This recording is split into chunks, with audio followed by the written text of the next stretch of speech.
Hi, everybody. You caught me eating chocolate.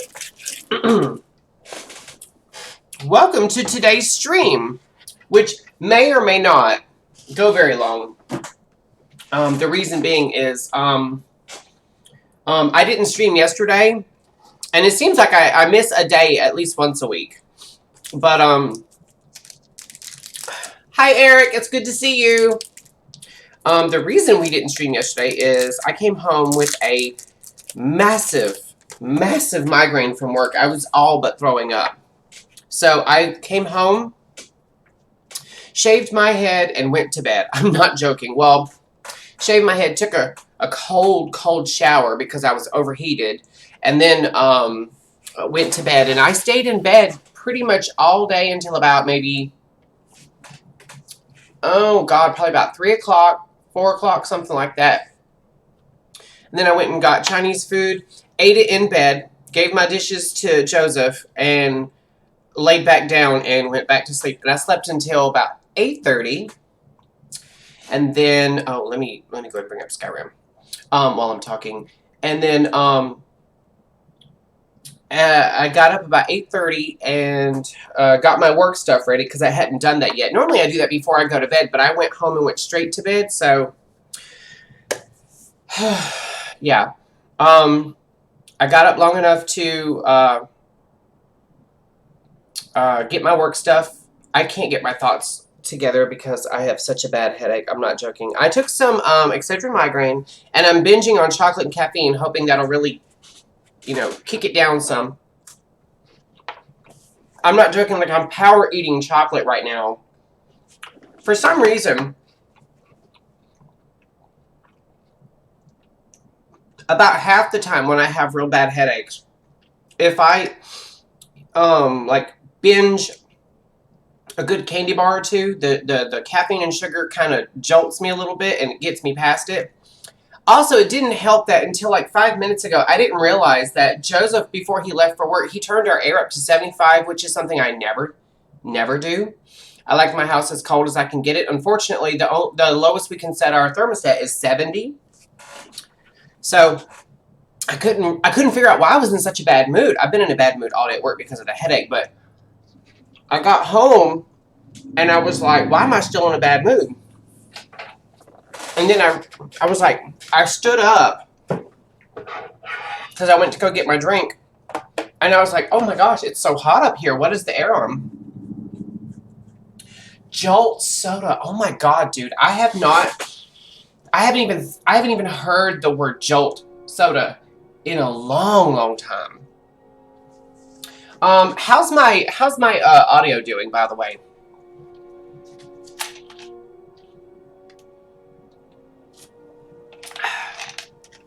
You're not. We're about the same age, Eric. I don't even want to hear it.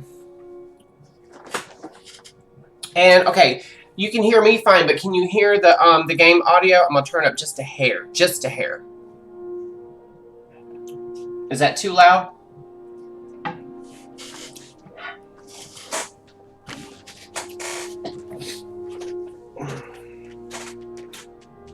Yeah, if I'm quiet.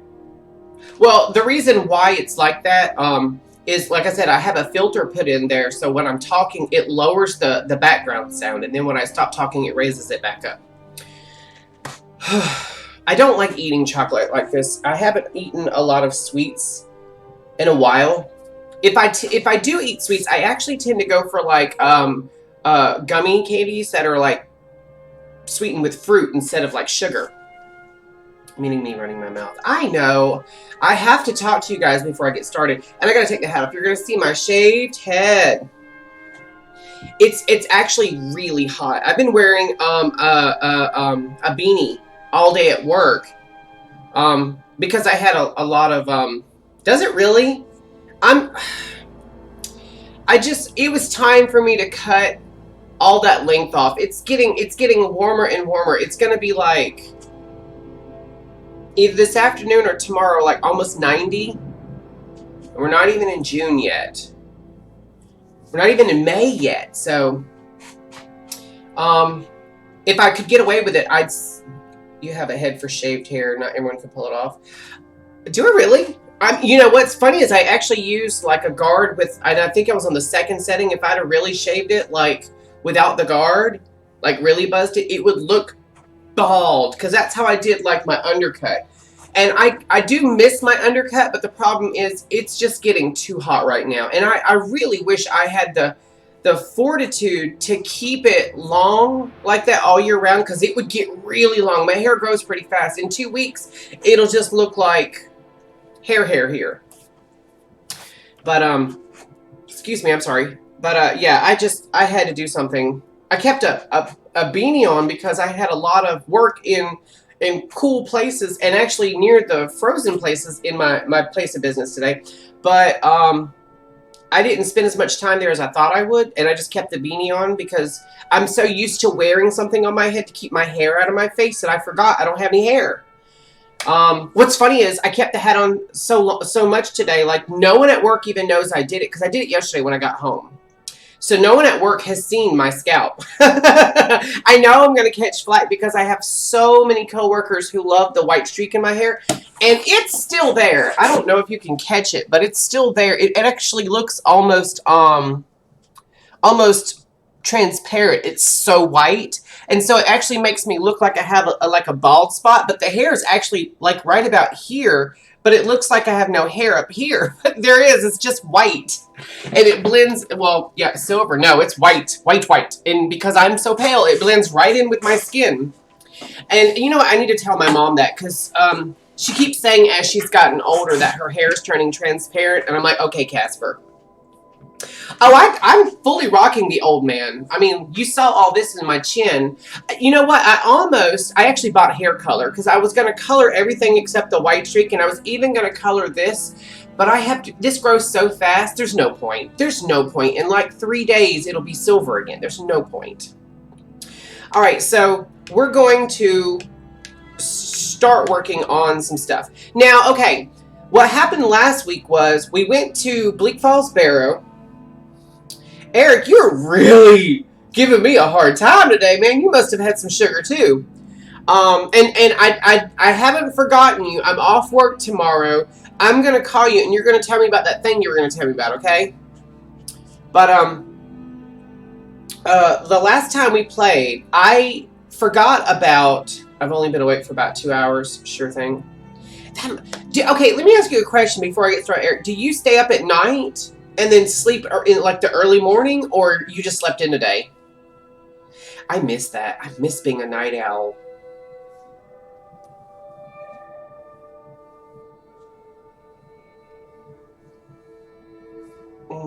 I'm actually trying to crack my neck right now. I think if I crack my neck or went to a chiropractor. You know what? Someone told me that last night I did stay up late. It was not my intention. Burning the candle at both ends, I see.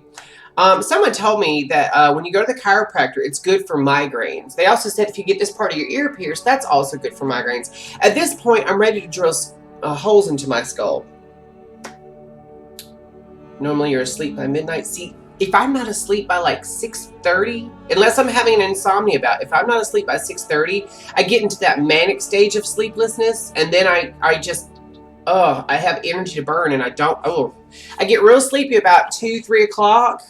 Yeah, as y'all have seen me on the stream, but I just have such a hard time with my sleep. I was in a regular rhythm actually for a long time, and then I decided to pick up streaming, and now I don't nap. I miss it. You know what's bad is like I went to bed as soon as I got home yesterday. Basically, I think I was up maybe 30 minutes when I shaved my head and showered and then laid down. Like I was up for maybe 30 minutes after I got home, but I didn't go to sleep until after 4, because when I don't know if anyone else has ever had a bad migraine like this, but when you'll get to the point where it hurts so bad you can't fall asleep. It's awful. Okay, so anyway, last week we ran Bleak Falls Barrow. As you can see at the top of this thing, it says Bleak Falls Barrow, Farengar Secret Fire, blah, blah, blah. All right, so we ran Bleak Falls Barrow, and we got the Dragon Stone, and now we have to take it to Farengar. Here's the thing. First of all, let's recap what happened last week real quick. I didn't realize I had a mod installed. I downloaded a whole bunch of mods that were recommended, and I guess I forgot what this mod did, but apparently what it does is it takes a bunch of of the more well-known dungeons and whatnot, and adds to them, makes them a lot bigger and a lot more convoluted, and adds like multiple ways of solving them, that sort of thing. And I had so much fun last week. I ran a dungeon last week, Bleak Falls Barrow, that normally it takes me about 20-25 minutes. This took me well over an hour. I think it was like an hour and 15 minutes it took me to run, because I was so busy exploring everywhere else I could go that normally has never been there before. And it's done so seamlessly, you would think that it's part of the game. You can't tell. When I first went in, I was just doing my thing, and then I turned a corner and I was like, wait. And then I had a visual of that meme from Lord of the Rings where Gandalf is like, I have no memory of this place. That's how I felt. And I kept telling the stream, I was like, guys, I don't know where I'm at right now. And I've been in Bleak Falls Barrow hundreds of times by now. So, yeah, I had a blast doing that. And by the time we got done with Bleak Falls Barrow, it was time to end the stream.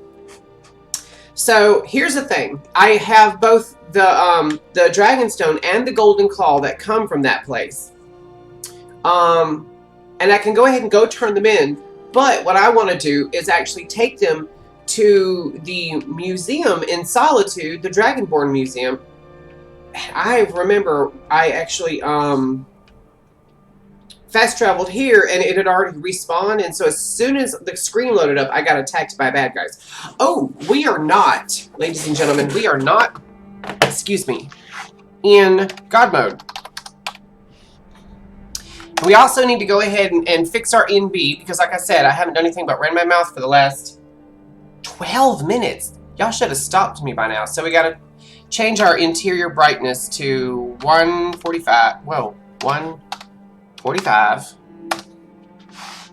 Yeah, that's just interior brightness. The exterior brightness is not being fiddled with too much. I'm so hot, guys. I'm not joking. Like, it is not cool in here yet. I can't believe he put the air up that high. And you can bet when he gets home, I'm not sure if it's at 2, 3, or 4 that he gets off, but when he gets home, I'm not gonna be ugly, but you guys are gonna hear me ask him what his thought process was, because I have no idea what he was thinking turning the air up that high.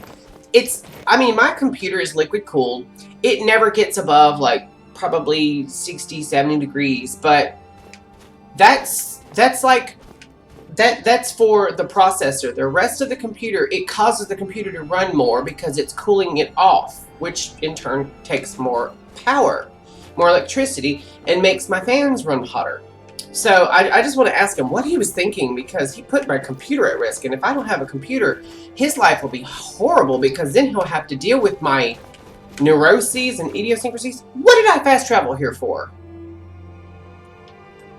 Mirror Watch, Morthal, custom Solitude. Okay, that's right. I set a custom destination and we're going to go to Solitude.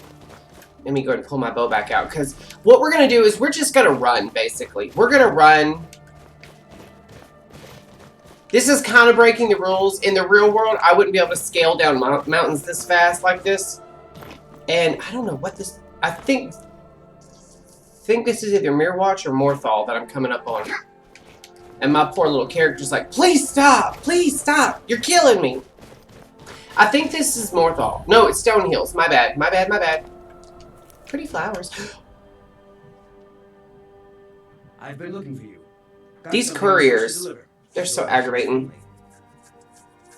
Let's see here. Looks like that's it. Got to go. And what did you give me? It didn't pop up in the corner. Stone Hills here. This is actually not a vanilla place from the game. This is added from, I believe, Settlements Expanded. It's a, like, I believe, oh, I can't take that. I believe, what it is, oh, what is attacking me? What are they after? What? Okay, what's attacking? Oh, something killed this poor guy. I'm gonna take his stuff. Except the torch. I'm gonna leave him his torch in case he decides to get back up. Okay. So what's going on here? What attacked him? He probably accidentally bumped a chicken and then it triggered the town AI and everyone attacked him. That's the thing about this game. You can steal anything. You can put paralysis potions on people, and then it turns them technically from the game's logic into a container, and then you can just loot their stuff. Which, I mean, it will trigger an attack, but it still works. But for some reason, if you mess with a chicken, I mean, you can run in front of it or something, but if you accidentally, like, kick a chicken or something, everyone turns hostile. I don't know what in the world. Okay, so, okay. We're going this way. Ooh, ooh, ooh, ooh. I see a crab. I see a crab. Got him. Got him. That's so fun. Honestly, like, I have so much fun with this bow and arrow. I really do. Ooh, hello. Who are you people? I feel like if I shoot them, I'll be bad. Okay. I'm not gonna clean them and get their parts. I don't feel like it right now. Hello, Mr. Oh, please don't run away. Be my friend. Damn it. You know what's crazy is I have this really horrific headache, and it's like it's making me not want to play. But at the same time, I'm highly caffeinated. Uh-oh, we're coming up on a ruin or something. So, no harming the chicken. You're right, no harming the chickens.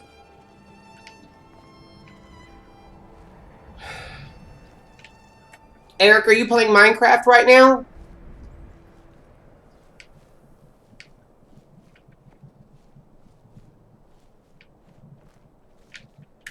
Where's the door to this place? Oh, here it is, here it is, here it is, here it is.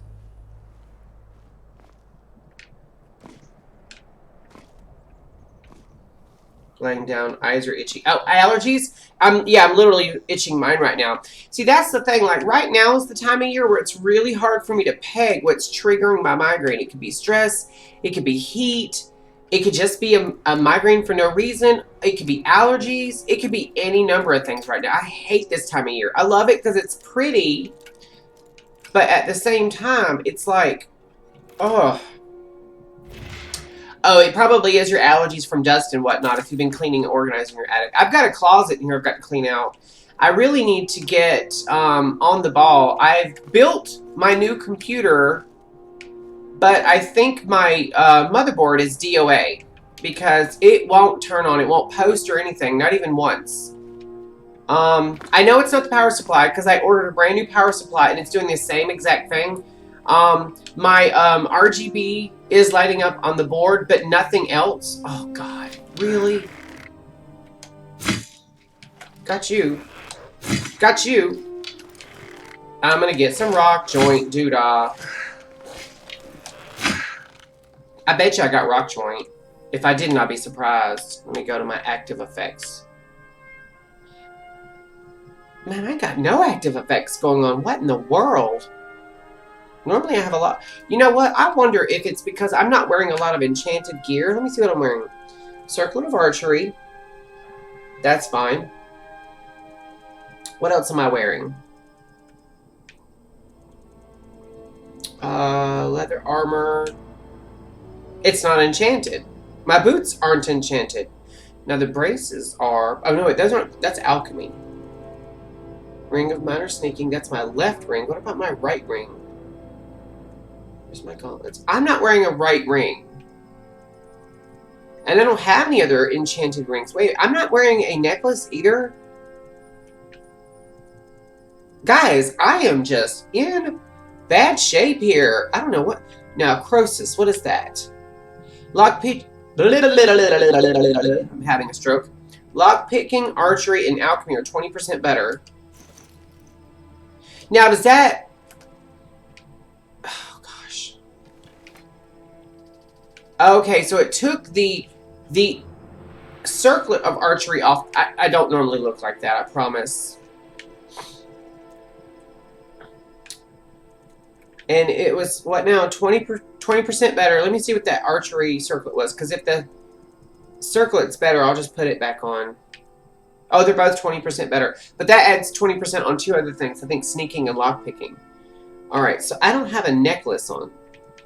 Akatosh, Debella, or Telos. I think we'll stick with Debella. Because if your speech skill is increased, then you'll be able to haggle and barter better prices.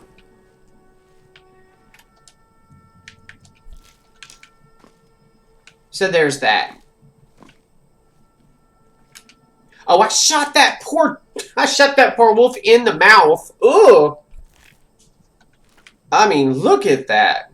I'm actually kind of proud of that. I'm so good with this. They killed... Okay, now we are going to skin this deer.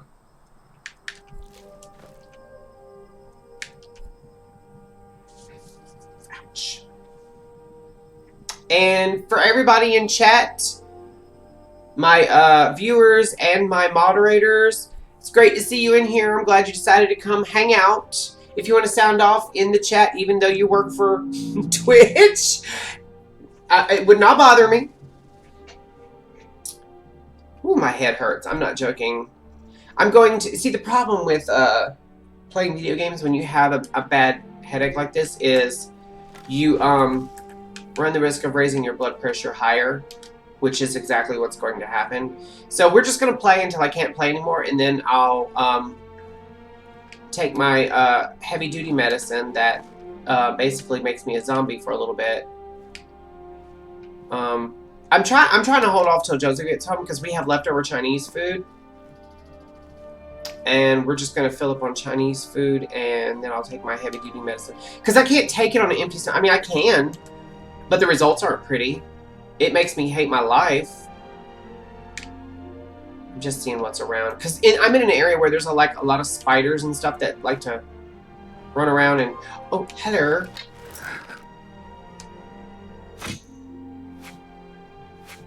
I don't know what kind of kill cam that was. I guess they like the sight of me. And there's something... I saw something in the kill cam, like right over this hill.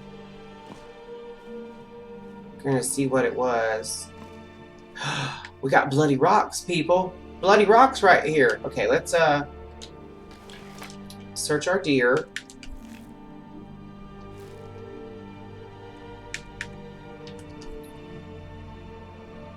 Eric, I feel like you left me. You stopped talking to me, buddy.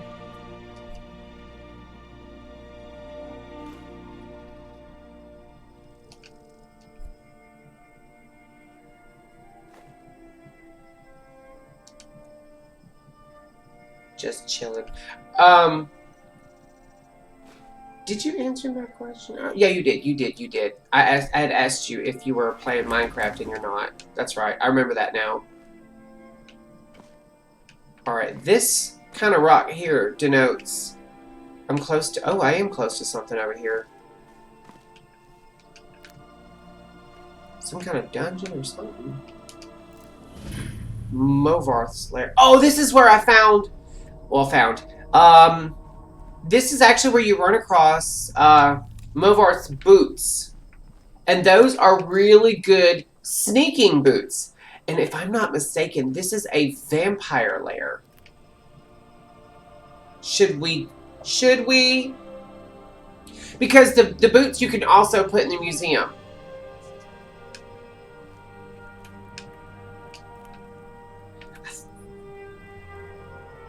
Boots with the fur. Yes, Nelly. Actually, I think they might be fur boots, if I'm not mistaken. See, you're in for a world of education with this game. Because you can actually... There are fur boots in this game. And that just came off my shorts. I hope I didn't just rip a seam. Okay. Okay. Before we go in here, I gotta check one thing real quick. I need to text Joseph and see what time he's off. That way I can make sure that the chain... I'm pretty sure the chain's not up on the door. Oh, shoot. That's Jeremiah, not Joseph. I haven't gotten used to this phone yet. Because I don't use it. I don't actually use my cell phone for very much. I basically use it as a music player in the mornings at work, and then occasionally I'll get on here and scroll through Facebook or TikToks. Like, I don't use it for, like, communication that much.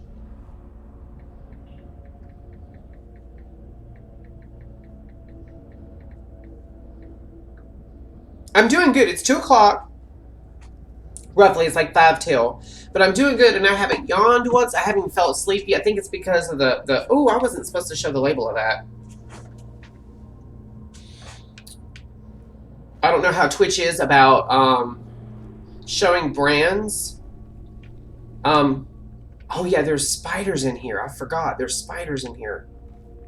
There they are.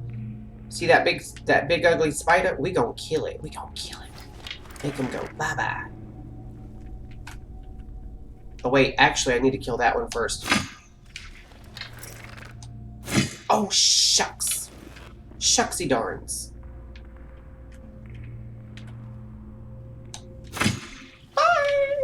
Okay. Yeah, this is actually not the worst dungeon I've been in. Oh, there was one. Let me put my bow away. I actually do, well, I say I do. I actually like harvesting ingredients from spiders, and believe it or not, wolves, even though we didn't do it earlier. Oh, my legs. Because the stuff that you get is really good for like your alchemy. And y'all know this particular character, I'm trying really hard to level my alchemy. A, because it's gold, and B, because it's just something I've never done before. So it's just something new. And you got to remember, we're playing a game that I've played a billion times, and I'm doing something completely brand new. Yes, I am, in fact, playing a stealth archer like I always end up doing, even though every time I start a new save, I say, I'm going to just be a, you know, rah, with 2 axes and kill everything. And I've done that, but I always end up turning into a stealth archer. I always do. They're just so much fun to play. They're so much fun to play. And I don't feel like I turned my,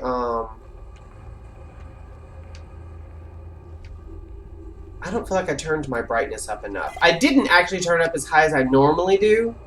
And I think we're going to fix that. I think we're going to fix that. I'm literally leaning across my leg. Which is telling of my weight loss, because, and then that should help a little bit more. Yeah, that brightened it up a little bit. I don't want it so bright that it looks like daytime in there. I don't mind a little doom and gloom, but we're gonna come across. Well, seems like pay attention to what he's saying. Left in your pockets, don't you, my friend? Yes. Let me just take this coin purse off your hands for you. Nice boots you've got there. Now, you just stay here with all your friends, and I'm gonna go get my shovel. Okay, killed him. All right, so what he was saying, he was talking to a dead body, telling him, "What do you have in your pockets?" That sort of thing. Whenever you go into vampire covens, you come across some odd ducks. So Bethesda does this thing called atmospheric storytelling, and if you look around this little area here, you'll see that there's clothes everywhere. Everywhere, there's clothes. And it's not the best clothing in the world either. It's pretty poor clothing. And then you come over here and you kill the vampire's thrall, who's in a pit full of bodies. I shot him right dead square in the forehead. Good for me. Good for me. He deserves it. What it is he's a vampire's thrall. He hasn't been turned yet, but he's, you know, been given just enough blood to, I don't know why I'm taking their clothes. I really don't need their clothes. I'm just auto-looting everything. Basically what it is after the coven has drained these people and eaten most of them, he has to dispose of the bodies. And so what he's doing is he's keeping all their clothes and any little bit of coin that he can find. And, I mean, he's just basically robbing the dead. Just looking around. I think that's all there really is to loot in this. There's some mead. I'll take that. Oh, he finally answered. I didn't think he was going to answer, actually. I've been kind of giving him a little bit of grief the last couple of days. It's warranted. Let's just say that. Oh, okay, he's leaving now. Well, there's that. So he'll be home soon. Oh. I meant to tell him I'm streaming. He'll have to let himself in. Oh, God, I shouldn't have done it to my eye. Now it's bothering me. Oh! Guys. Someone send me some allergy eye drops or something, or just some new eyes. I wonder how much corneal implants are.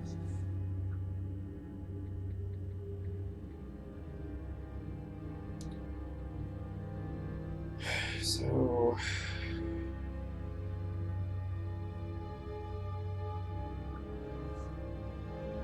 Someone said, okay, I'm streaming, so let yourself in. This phone is almost exactly like my old phone. It's like 2 generations newer, and it's a little bit bigger, which I like. I like having a slightly bigger screen. It's just, because it's bigger, the buttons are a little bit different, like where the volume and power buttons, they're technically they're in the same spot, but because it's bigger, they're spaced a little differently. So I always go to like touch where the power button would be in my old phone, and it's not there. It's a little further down. All right, so there's that. All right, so wait, where's the... Oh, there you are. There is in here somewhere. I guess that's him. Oh. Stop walking, dude. I'm trying to make your life miserable.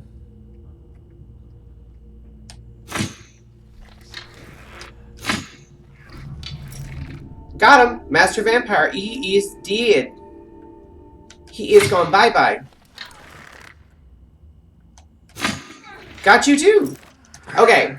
The reason why I did it the way I did was I've run this enough to know it's easier if you come up on this little ledge I did. Because if you go down here in the bottom, for some reason, when you attack the Master Vampire, when he jumps up, because he's usually sitting in this chair where my little cursor is pointed at, for some reason, everything on the table gets flung forward across the room. And it's so dark in here, it's hard to find all of the gold coins that are on that table. Whereas if you shoot him for some reason from up there, it doesn't have the same effect. I know that's so nuts. But it is what it is. Alright, he had an Orcish war axe, and the armor's pretty valuable. Vampire dust is really what we want. Although I'll take everything on him. Now we're going to loot everything on this table. See, he just sits here and counts his monies.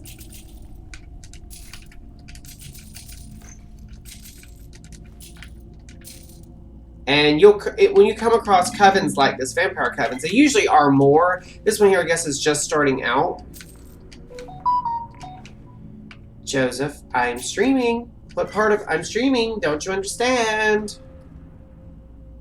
I don't mean that mean, you guys. I'm not being mean. I don't feel great, and it makes me a little cranky. He's just saying, okay, like, you could have just came home.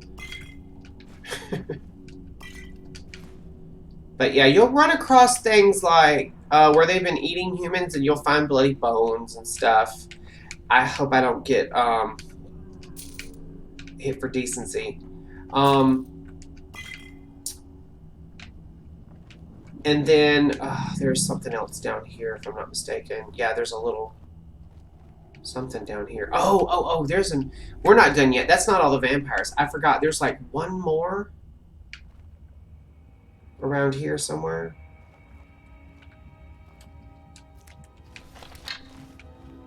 Is he here, or is he down a little further? I hate when the dust falls, because you can't see around it. I'm trying to see. Not really anything in there, but I'm just going to auto loot everything, because I mean... Oh, I see you. Damn it. I can't see through this mist. It's driving me nuts. I just kind of took a chance.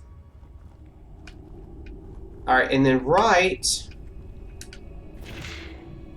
Oh, my illusion increased. Okay, well, there's that. I don't need all that other. I will take the paper. If you look, whoever lives here is like obsessed with boots, shoes, that sort of thing.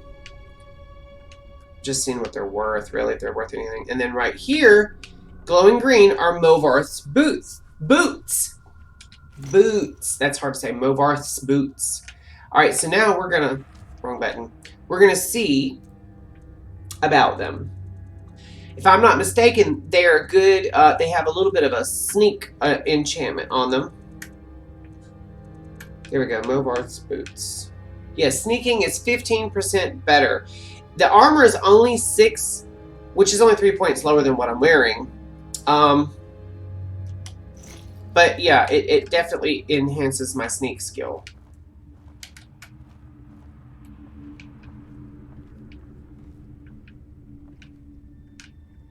It's still very dark in here. And this is the way I came out. So, now we're gonna go around. Yeah. This is the way I came in, excuse me, not came out. And we went down that tunnel. So we're gonna go this way now. And if I'm not mistaken, there might be one more vampire in here. I believe there is one more. Yeah, it's right there. It's crazy. Vampires are supposed to be able to see in the dark really good, but he didn't seem to see me. Oh, shoot.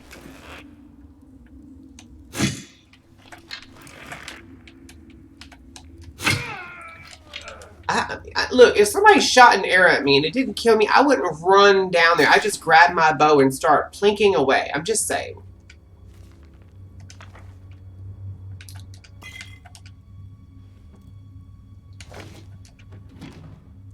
New eyes on the way. Look, if you want to pay for them, dude, I'm not going to stop you.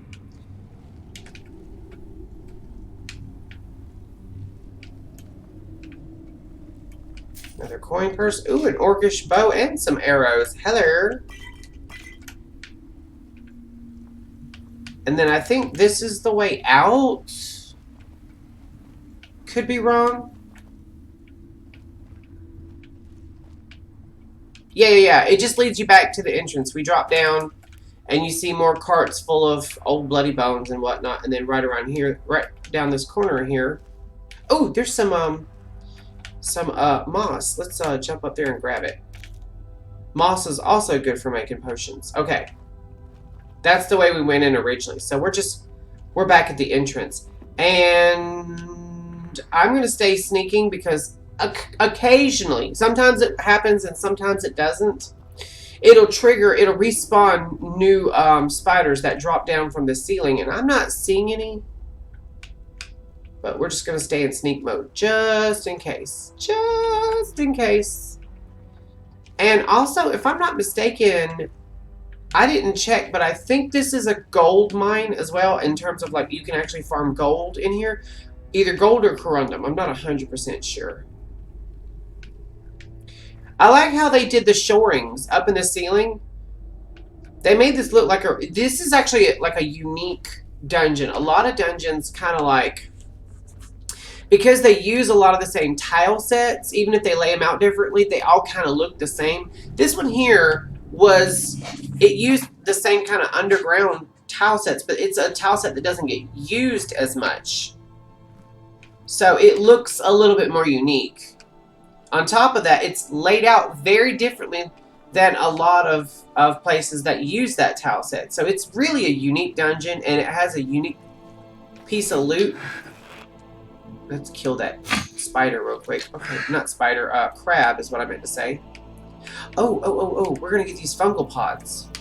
Ooh! Fungus? Honey, let me tell you about fungus. Oh, hello.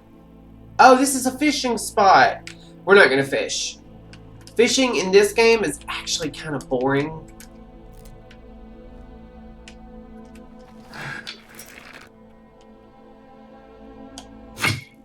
Gotcha. I'm good with this bow and arrow, you guys. Like, it don't make no sense. I sounded so smart just now, didn't I? Don't make no sense. It's getting a little dark in the game, so I might actually wait in terms of like sit still for a minute and let the time pass, like basically let time pass quickly. And I'm getting another Kit Kat bar. On top of like binging this chocolate to get rid of this headache, I just love Kit Kats. I could, ooh. Now that's something, Kit Kat bars, I'm not joking. I'm not joking, witch. I could eat Kit Kats all day long. It's like the perfect blend of chocolate sweetness and crunchiness.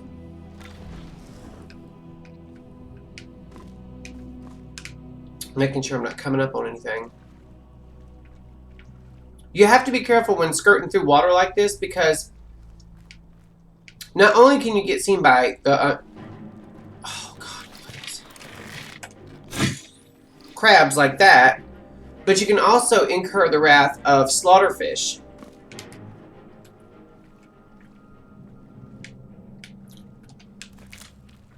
In this area, chorists are also a big deal. And there's something right there. I really want to see what it is. The only good thing about it being this dark is not only is it harder for me to see stuff, but the torch bugs come out, and those are really good for making potions and whatnot. Trying to catch this one. Come up, little friend. Come here. I'm actually standing straight up, and I don't need to do that. Oh, what is this? Oh, hello. What is this thing I'm standing on? There's no telling. Chances are... Oh, I wonder if this is the place you go to get cured of vampirism by that dude that lives in Morthal. Spoiler, you can cure vampirism. Okay, where did my... there it is. It's this way. I lost my little, custom waypoint thing. Oh. That's a spider. That's two spiders.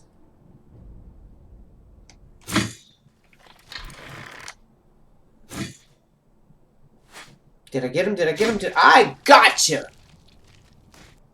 That's what's up. Yeah. I'm not coming over here to loot him. I'm coming over here because my waypoint's pointing me this way. Those things, they blend in very well with your surroundings, even in a video game. And that is by the game designer's design. They really wanted that little bit of realness, because in the real world, if there was a spider that size, it would have... Oh, God. What is after me now? Nothing now.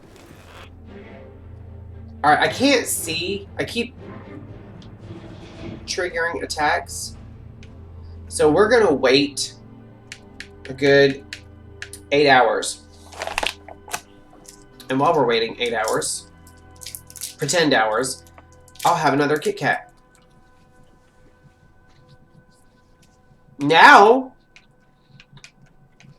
ladies and gents, we can see.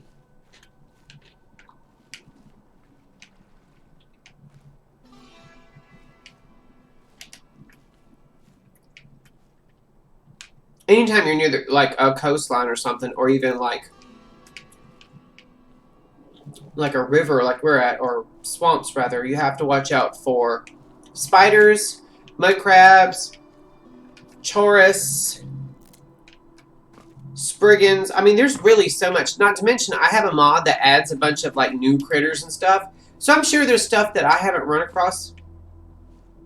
Oh yeah, this game also has this critter in here called a Welwa. W-E-L-W-A, Welwa, whatever you want to call it. And they live around watery areas like rivers and whatnot. I'm going to kill this mud crab.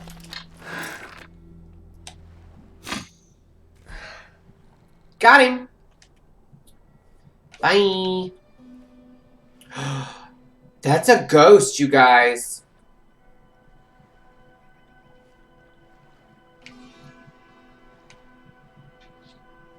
don't know if I want to mess with him. He's a ghost. Ghosts can either be really good or really bad. It really just depends. And Joseph just got here and opened the door. We're gonna skip across. I don't feel like messing with him right now. I really want to get to Solitude because in order for me to start putting stuff in the Dragonborn Museum, I have to first basically open it up, and to do that, I have to run a quest where I have to go get 3 items. So we're gonna get there and walk in and talk to what's his face, but we're not going to just immediately start. There's a boat just sitting here in the water, just sitting here. Not sure what's going on here, but wait, I think I'm actually like, oh, I'm on the water. I'm on the water for real. Like this is like a little inlet. Oh, hello, we got a little seashell. A scallop shell, a sea green scallop shell. Yay. I gotta, what am I sneaking past? What am I sneaking past? Sneaking past something. Something's out here. When it just randomly says your sneak skill is improved, that means you're sneaking past something that should be able to pick you up, but you got past. I see a crab over there.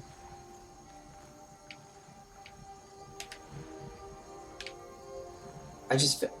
Okay, it says I'm detected.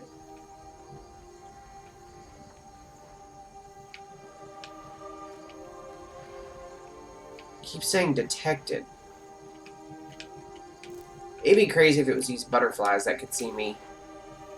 I think what we're going to do is actually hop across to the water over here so we can get into Solitude. Hopefully we won't trigger any slaughterfish.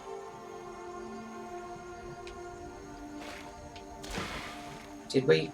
I don't see any hopping up at me, so there's that. We got through, guys. Okay, so let's put the bow away, because a lot of times city guards don't like it when you come across... Oh, wait. I didn't mean to come onto this boat. I gotta keep going through the docks over here. What time is it in the game? 7 a.m. Okay, so the shops should be opening soon. Staying safe, I hope. Why are you standing there with your sword and shield out? Is something attacking? Okay. Who are you talking to? Are you talking to me?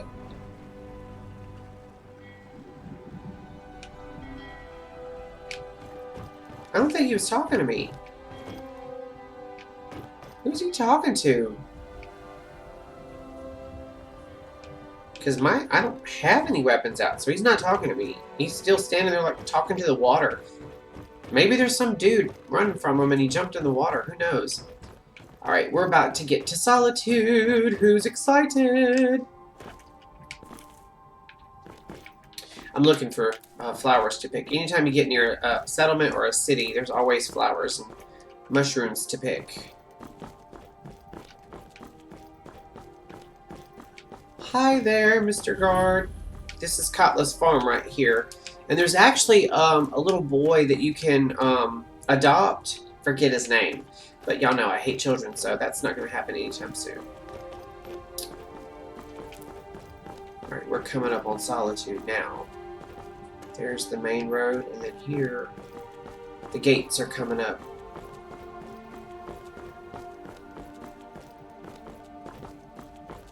Why is it not showing the doors to the gate? Oh, we hadn't reached it yet. Okay, doy. Here's the gates to Solitude. If you come to Solitude to join the Legion, speak to Rika. Oh, he's just talking about Rika.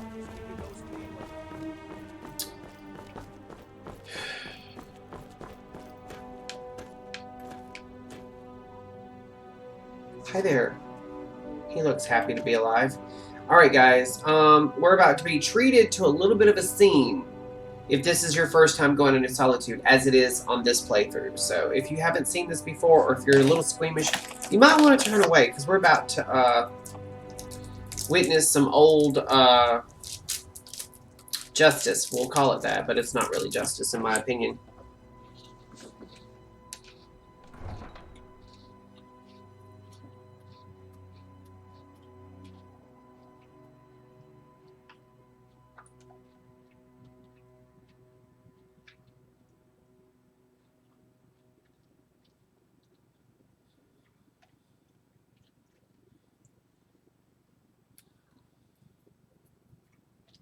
Well, let's hope it doesn't crash. This is a Bethesda game.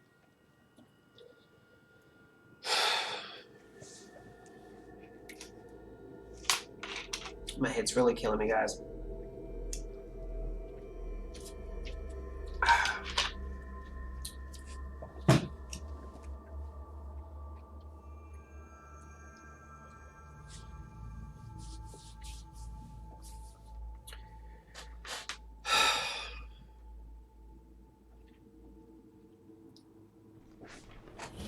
Here we go.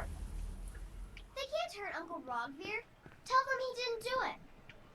Positions. Sorry, you need to go home. Go home and stay there until your mother comes. You betrayed Shut the her. city gate. Storm Cloak Lover! You should tell her that her uncle is scum that betrayed his high king. Best she know now, Advar. Some gate guard you were. Rogver. They're talking about this guy right here. The city after he murdered High King Torik. By opening that gate for Ulfric, you betrayed the people of Solitude. He doesn't deserve to speak! There was no murder. Ulfric Liar. murdered Snorri. He beat the High King in fair combat. Such is our way.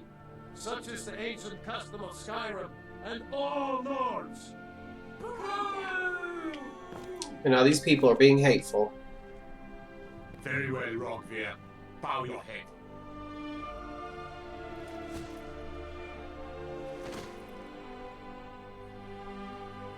On this day, I go to Solitude. Well, that was a little anticlimactic. It's usually a lot messier than that. And now everyone just walks away. Don't mind me. Continue with your little execution. I just want to pick some flowers. Fear not. Come dragon or giant, we'll be ready. Alrighty then. Good riddance to bad rubbish, I say.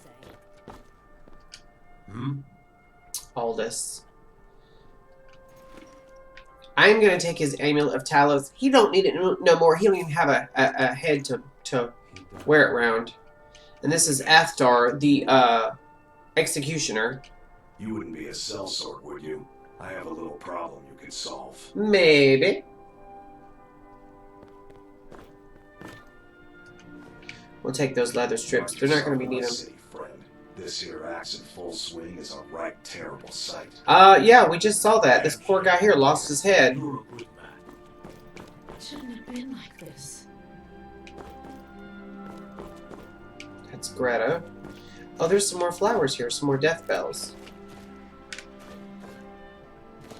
The doors just flickered. I don't know what that's about, but okay. Need something? No, get away from me, you creepy weirdo. I'm trying to pick flowers. Huh? Good business for the East Empire Company means all the more gold for the Empire.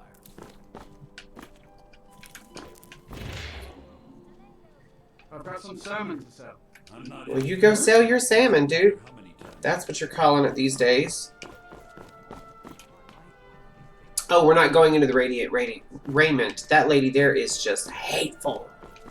Hateful. For those of you who have been watching my ESO stream, you will recognize this place. That's where the radiant raiment should be. But in ESO, it's up there. In fact, it's through the door that's below that roof right there. And then Bits and Pieces, I think, is in the same spot. I like going to Bits and Pieces.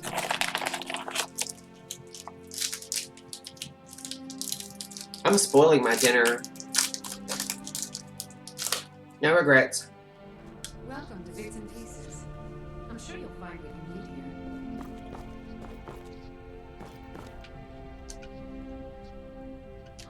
here. Biren said you got here just before the execution. Must have been a lovely first sight. Who's Biren? Baron's my husband. Baron. He works the forge up at Castle Dower. I barely see him nowadays, what with him filling orders for the army. Were you at Rogvir's execution? No, that was an ugly affair.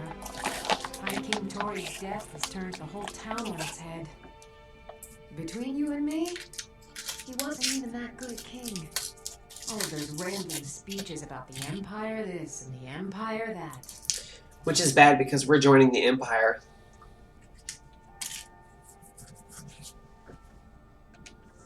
Oh, Back to bits and... I meant to sell my stuff. Some may call this junk. Me, I call them treasures. Alright, I'm gonna grab the common soul gem and these greater soul gems and these lockpicks. See what else she's got on her. Not a lot, really.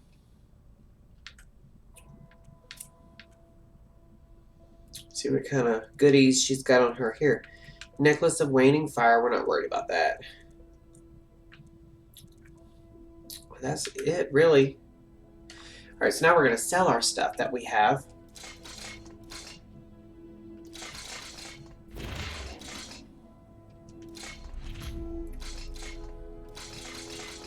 Not the stuff that has like an affix to it, because we can disenchant that.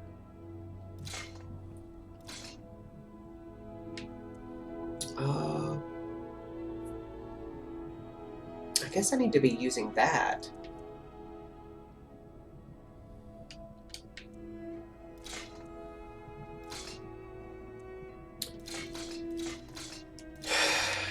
And I'm just gonna sell all this crap to her because I don't need any of it.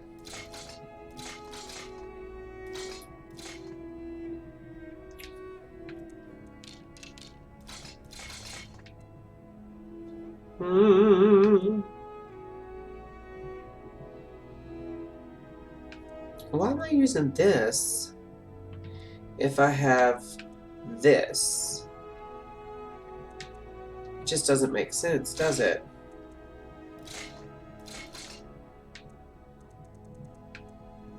See, I really need to sell her these staffs, but I don't want to.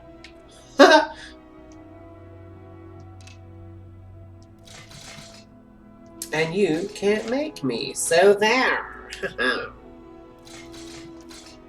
Oh, what did I just sell? I don't even know what I just sold to her. And I can get rid of all of this crap. Actually, I need to sell her the clothing that I have. Because I can sell... I should have done that because I can sell the weapons and armor to a weapon and armor vendor. But this stuff here I can only sell to, like, a general goods merchant. Like her or Bellathor in Whiterun.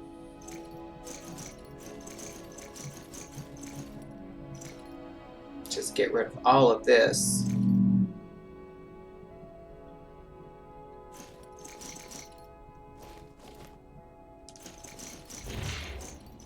And I'm happy to get rid of it too.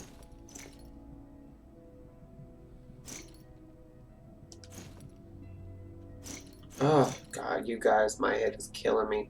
I'm not sure how much longer we're going to be able to stream today, really. It's just killing me. I know some of this stuff I'm not even selling for, very much.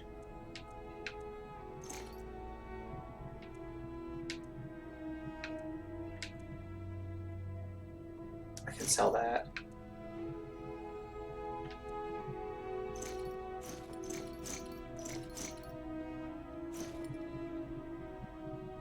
I think I actually just sold her the shield that I was using, but it's alright, I can always make more.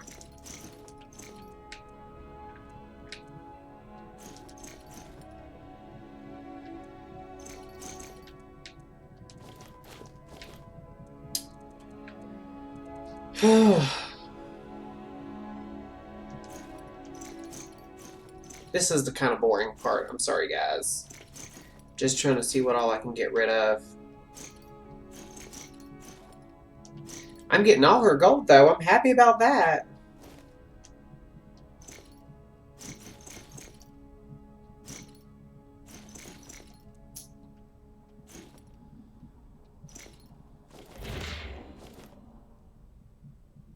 I'm going to keep that one.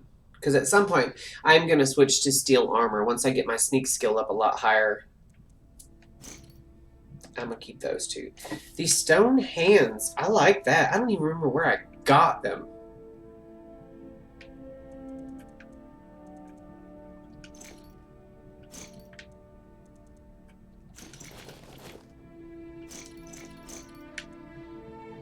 I'm gonna wait on the potions. See what else I have. Well, yeah. I'm trying to see what else I have that I can sell. Yeah, these I can get rid of that. The burn book I'm gonna keep. The cup I'll get rid of. And I'll get rid of this Dwemer crap. And these embalming tools. I don't need embalming tools. What else we got? I can get rid of some of these garnets. I'll get rid of like all but like 3 of those garnets.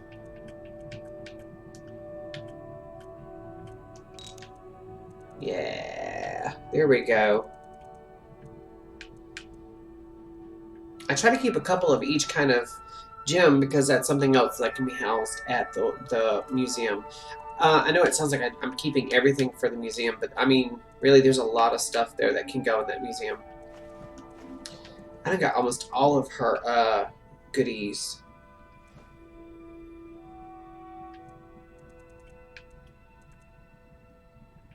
And by goodies, I mean gold. Right now, we can just get rid of all of this. She ain't got hardly nothing left, does she?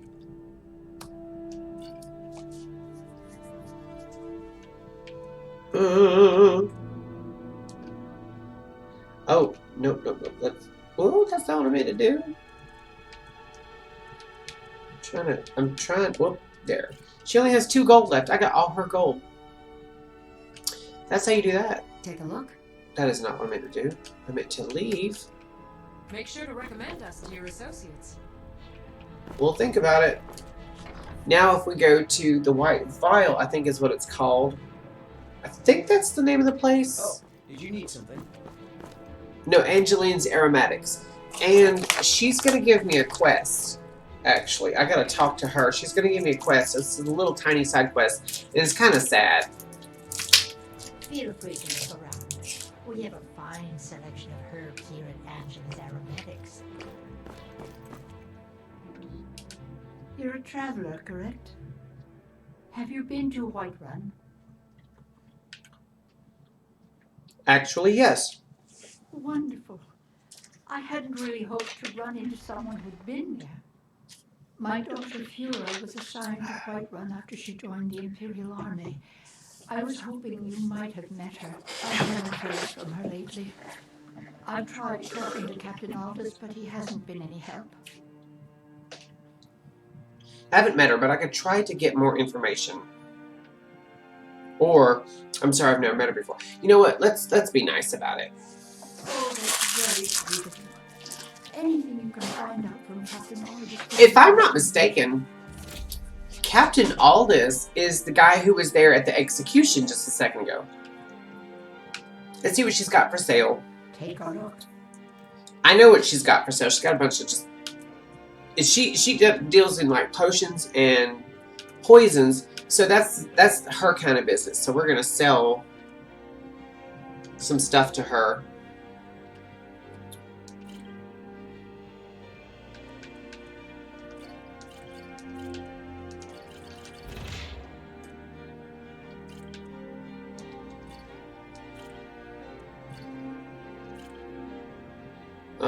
I try to keep at least one of each type of the healing potions, because sometimes you'll run across people in the wild who need a healing potion. And if I give them a potion, I gotta make sure I have at least one for me.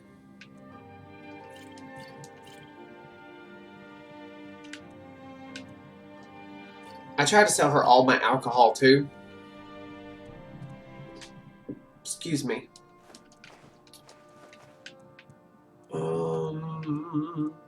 Dog meat? I have dog meat. Mead with juniper berry. Nordmead. I always try to sell whatever alcohol I have on me because I'm playing a good boy and he doesn't drink. And the best part is, she's got a little alchemy stand right here. Vivian. Oh, wait. Would you check out supplies of mandrake root? Which one? I have leather bracers of major alchemy. That again. Now whatever I make is 17% stronger. In that case, I'm pretty sure I tried to buy me a drink last night. Oh, that's not good. Let's go with Nightshade and Nirnroot. Wait, that's worth 72. Okay. That's all she wrote, people. That's only worth 8. That's worth 6. That's worth 5. And that's worth 5. Alright, so let's do Damage Magicka. That's worth 79. Damage Stamina. And this is all you do, is you just select 2 ingredients. It's worth 64. That's worth 64. They're all worth 64. Okay. I'm not going to use all my bone meal up. Stamina regen, fortify health, heavy armor, lingering damage health. It's worth 173. Let's do it. Now, it says it's worth that much, but we're not going to be able to sell it for that much. We haven't got our speech skill up where it needs to be.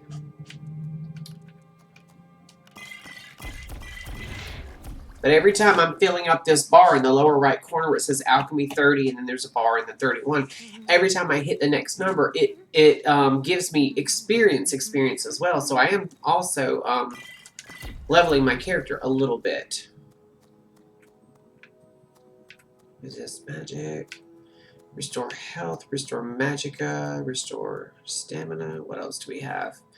Weakness to poison, weakness to frost. I guess we'll make some restore stamina potions.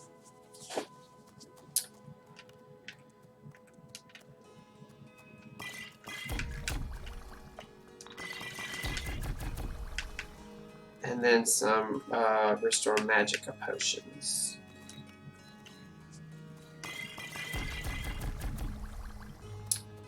And that's really all I'm going to make right now because I'm going to turn around and sell them to her. And oh, good lord, woman! Make some noise when you're hello, Fearnet. Worshippers leaving notes at the Temple of the Divines. You were there for wait, where's Angelina at? Where's, oh wait, that's Angelina. Later then. It's good to take a look. Alright, now we're going to go and sell all this stuff we made. That.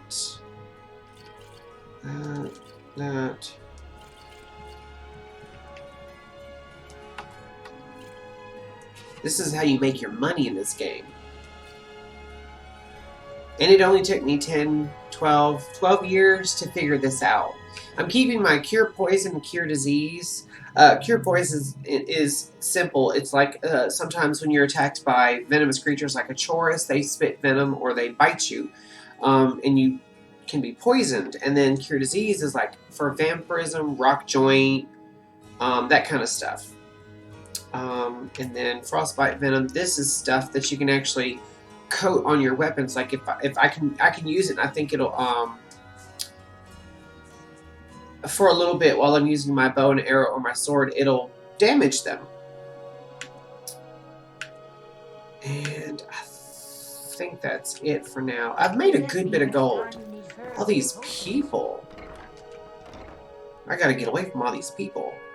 See, even in video games, single-player video games, I don't like... Oh, she's red around the eyes. You been crying, honey? Need something?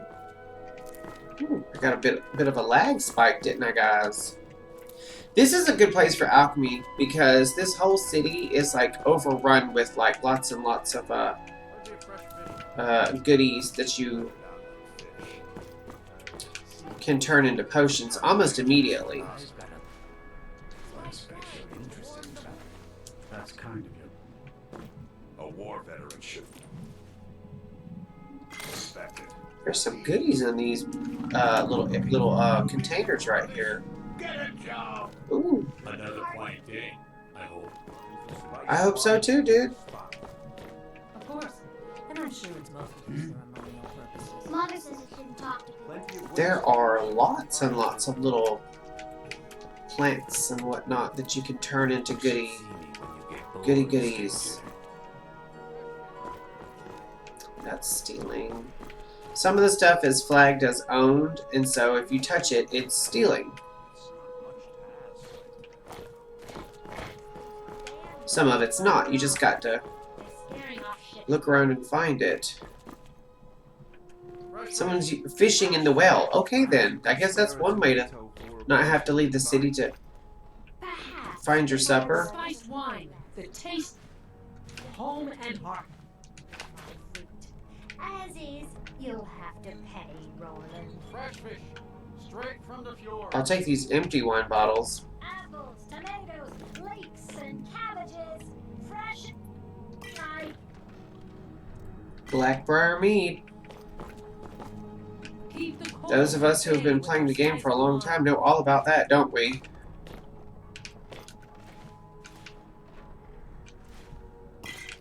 All kinds of goodies over here. Fresh fish, fresh fish. fruit. Fresh off the boat.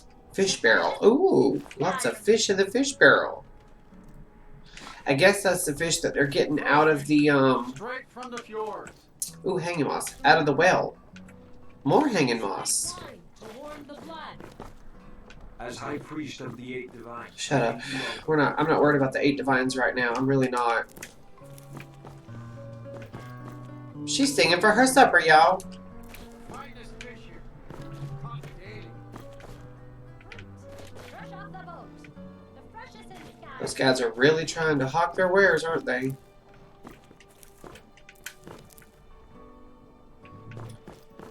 Ooh, nightshade. There's nightshade everywhere.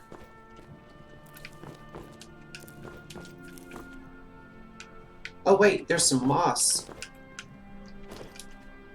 Come on, come on. Gotcha. There's some more right there. I wonder if I can get it. This guy's in the way. Move. Gotcha. Yeah, oh, hello. There's more flowers here. Man, whoever does the gardening in this city, they are busy. There's a bunch over here. Just free to a good home. More flowers. This place is like a gardener's wet dream.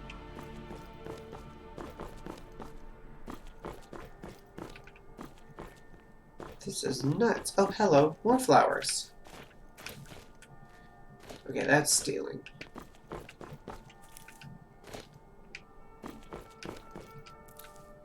There are just flowers. Oh, I see some more moss. Hello. I'm gonna just spend this whole stream picking flowers, aren't I? I can't stop myself. Okay. Alright. So, we're getting close to the little museum. It's actually right here to the right.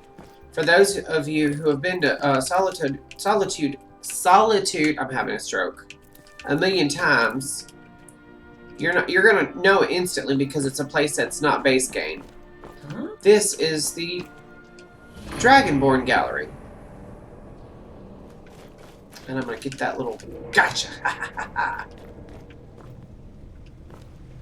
It's so pretty. They got this beautiful little fountain right here, flowers and moss hanging off the buildings. It's just so pretty. Then you go up the steps, and they have these lovely statues, which are a little not quite right looking, but I'm not mad about it. Now we're gonna go. Well, you know what? Before we do, let's save.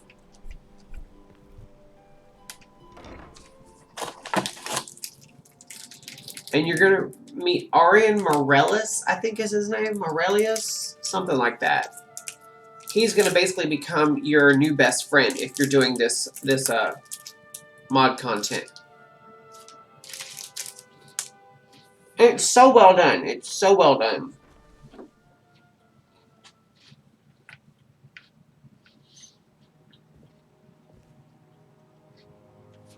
Hi, Mr. Man. I'm sorry, can Orion help? Morellis. The museum is currently closed until further notice. Is there something I can do to help? Well, you do look the adventuring sort. Perhaps you can. You see, we are in need of a vast array of relics to display here at the museum. And I'm afraid that the mercenaries and treasure hunters I've hired thus far have proven to be more trouble than they are worth. Perhaps I can give you a chance, however. If you can bring me a few artifacts I'm looking for, I'll pay you for them.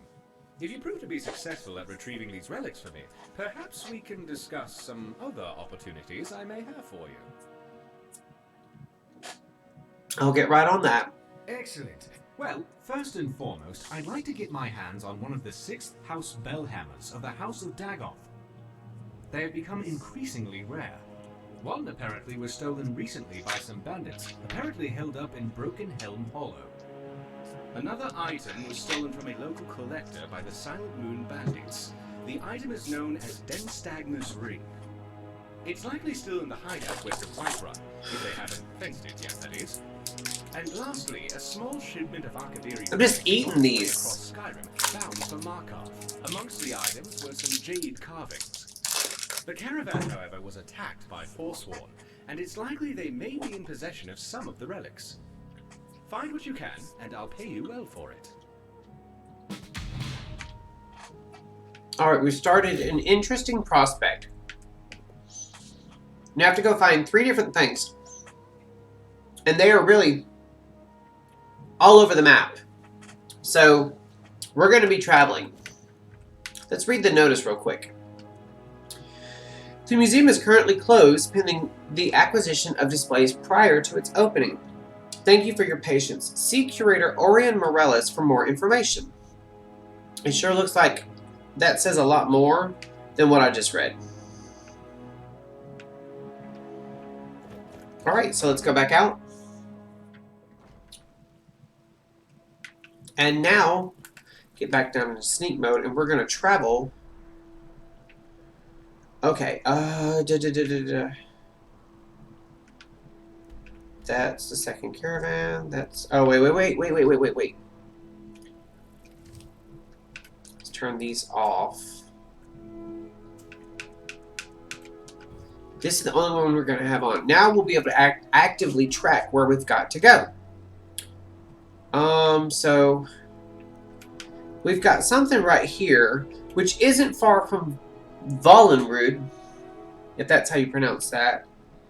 And then over here, we've got the Jade Warrior 2, which is somewhere in the Reach. And we haven't been anywhere over here, so we got some traveling to do. So we're going to travel to Vollenrud and then hop down to the Silent Moon's camp. Did my game just crash? I know my game did not just crash, ladies and gentlemen. No, it didn't. It just went to my desktop for a second there. Y'all can't see it, but I can.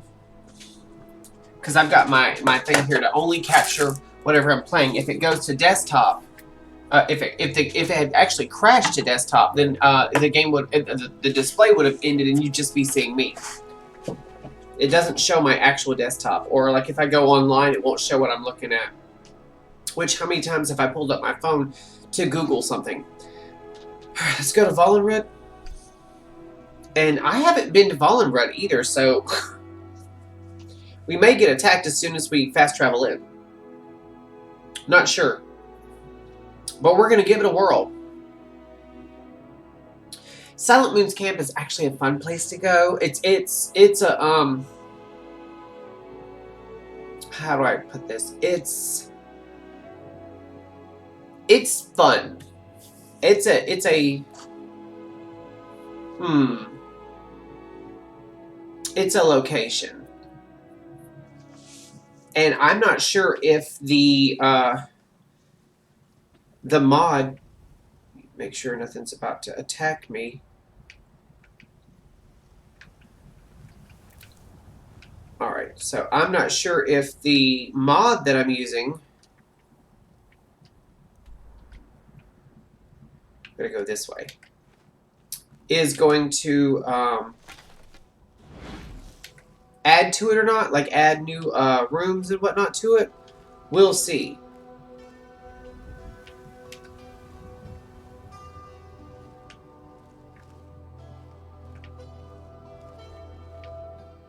This is it right over here where I'm pointing.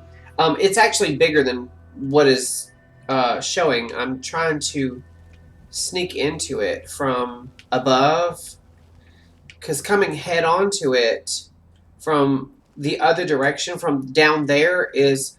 What is attacking me? That's a troll, people.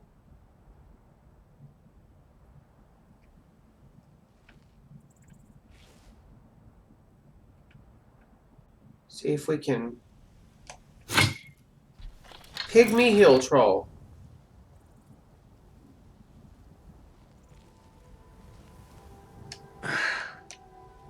Okay. I hit him.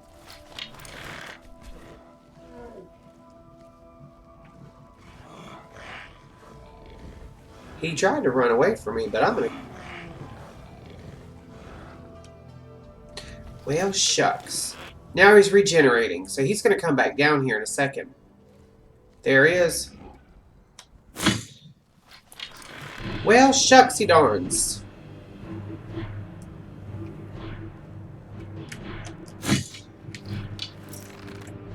Oh, you son of a gun! Get over here!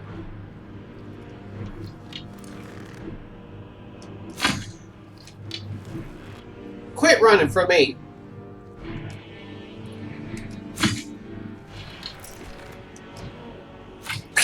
Gotcha!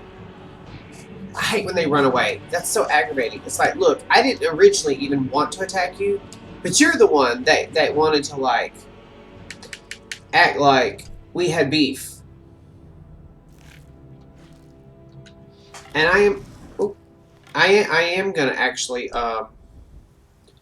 farm his ingredients and whatnot, because the stuff that you get from them is worth it when you start working on your alchemy.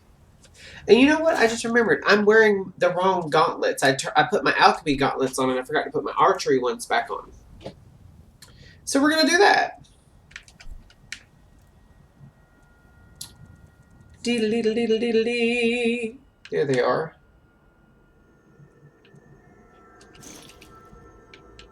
And I'm going the wrong way. It's this way.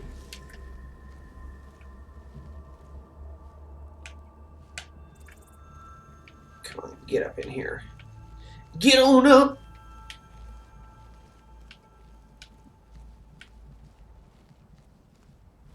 We're about to make our way to the Lunar Forge, which will also have items in it that can be displayed in the museum.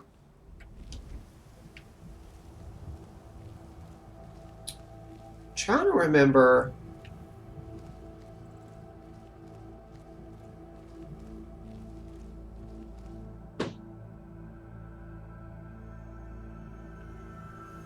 Actually, I can't. Oh, what is that? Is it dead already? No, it's not. But it is now! I love that. I'm not even joking. I love that. I'm so good with this bow and arrow. It's freaky. I wonder if I would be this good in real life. I'm not about to go get a bow and arrow and start plinking arrows at wild animals just to see if I'm as good in real life as I am in a video game, because I'm pretty sure there's no kill cam in real life. Alright, we have now discovered Silent Moon's camp. What we're going to do now is try to sneak over. Come on, get. Alright, we're coming up.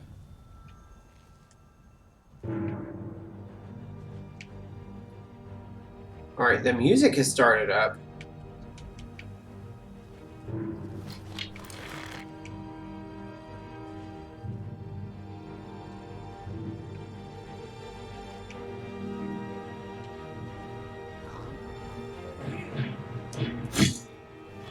Shucks, they saw me.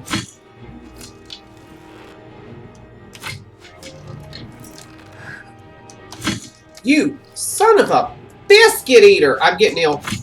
I'm getting ill because this guy's dodging my arrows, and I have a mod that's supposed to keep the.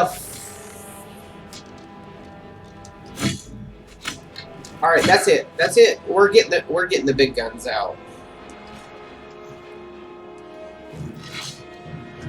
I don't have a. That's right. I accidentally sold my shield. I don't have a shield. Unarmed. Oh, with pickaxes. Okay. Let's put my gauntlets back on. I don't have a shield. That's alright. Tell you what we'll do.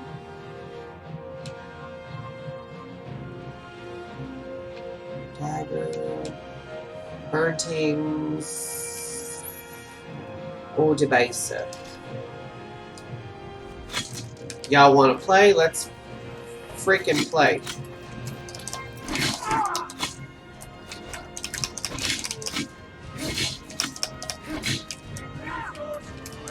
This guy is just freaking healing like crazy.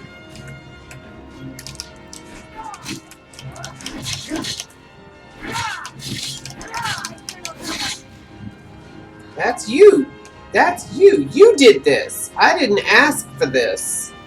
I didn't ask you guys to attack either, did I? No!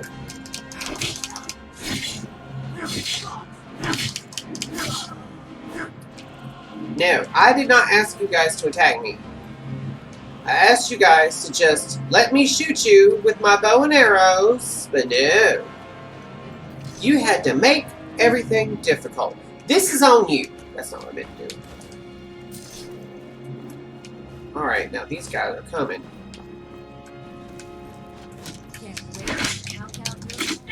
Woo, shoot. I can't. Okay, first of all.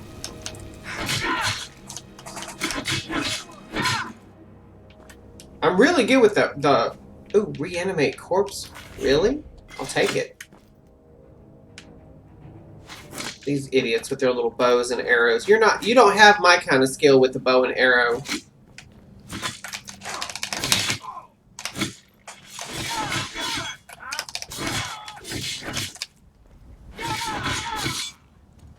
That's right. I'm running around with arrows sticking out of me till my body just absorbs them. And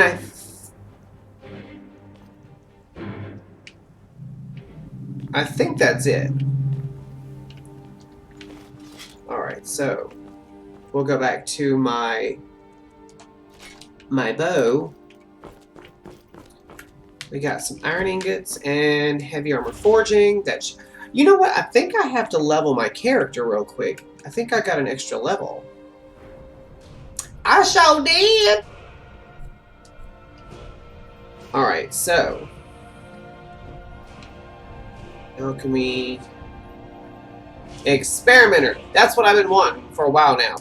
Now, when I eat an ingredient to see what it does, I will get all 4 of its known abilities.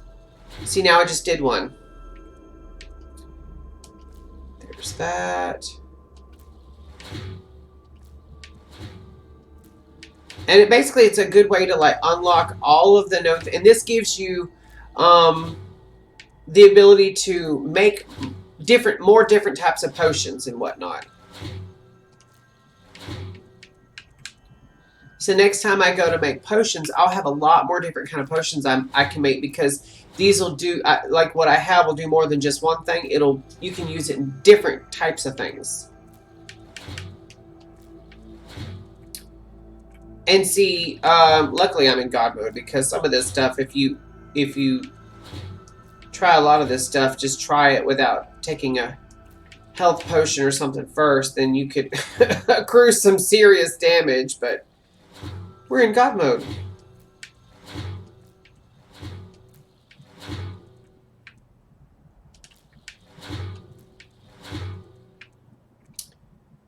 I'm just doing this real quick so I can learn this. And I'm only doing it with stuff I have more than one of, so that way I'll still have one to...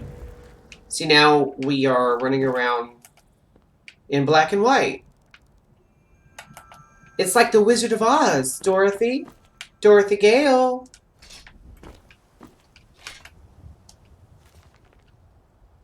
And this is just telling you how to use the Lunar Forge. This is the Lunar Forge, and it's only available at the Silent Moon's camp. And what it is if you forge weapons here at the Lunar Forge at night, at specific times of night, when the moon is full, it gives whatever you're making an affix, like burns the target for extra damage at night when the moon is full, or something like that. Something like that. Something to that extent. We're also going to grab these fish. And these flowers. And these barrels. Y'all know I can't say no to free loot. Free loot. Free loot. I'm actually stunned that I got my voice up that high. I bet some of you aren't. Wait till you hear me, like, squeal. I have this squeal I do that drives my coworkers nuts. Like, they hate it because it's really high-pitched. Oh, I forgot there's some goodies in this little stone cone tent looking thing here. All kinds of goodies. Yes. Okay. Now we have to actually go into the camp. This was nothing. This outside part was nothing. We have to go in here and then go through the whole camp, and then we will go underground and we'll end up here where this little tower with this gate is. I could actually hop up there and go through that gate, but what we're looking for is actually in here. You can eat a giant's toe. Is this the newest? Yes, this is Anniversary Edition. And the Anniversary Edition content that you get is pretty good. I've started a little tiny bit of it on here and a tiny little bit on my own personal save. But I actually, one of the things that I really like doing, and by the way, it's great to see you, Brock. One of the things that I really like to do is, excuse me, the Legacy of Dragonborn mod, that one there, it just has, yeah, it reset my interiors. I noticed that. There we go. Now we can see. It's still darkish, but I like to be able to see. I don't know if it's because I have astigmatism or what, but I have a really hard time with the dark interiors in this game.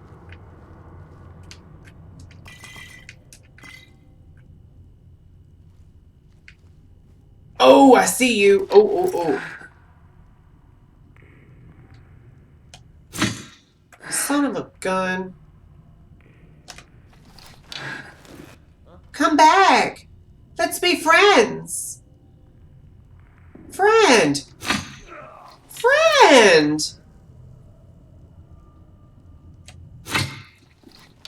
Oh! He just... Oh, God. You son of a gun. I mean, to be fair, that is kind of realistic. Because if someone has a bow and arrow, I am going to jump around and try to not get shot. I love how after I've killed everything in here, then the music wants to start and then immediately turn off. It's so stupid. I did cut off all my hair. I came home. If you've I don't know if you've played Skyrim, Brock, but it's incredibly moddable. You can actually turn the brightness up on your monitor, or if you play on a smart TV. I've got to put this candy up or I'm gonna eat the whole thing. But you can also install an ENB, which helps a lot, which is that's how I'm turning the brightness up. But there are also just mods that change the lighting. I was using ELFX, which is Enhanced Lights and Interior Effects. But for me, it was actually making it darker, and I hated it. And I was having to turn my interior brightness on my ENB up really high just to get this effect. And so I just turned off ELFX. And now it's not nearly as bad. But yeah, the story about my hair is, it's just too hot where I live. I live in the South, and it's like, I want to say almost 90 right now outside. And I've also been having really bad migraines. That's why I didn't stream yesterday, because I had such a migraine. But I decided to like stick it out and deal with it today. There might be one more guy in here somewhere.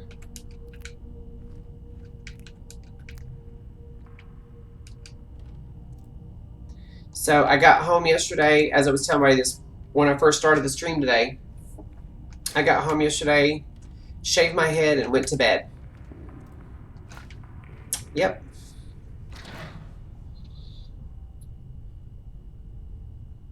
Yeah, I tend to like grow my hair out longer than I had it this last time. Actually, I usually have it to about jaw length, like it'll hang down to jaw length. So it's actually longer than that. It has to go the length of my skull and then down to here.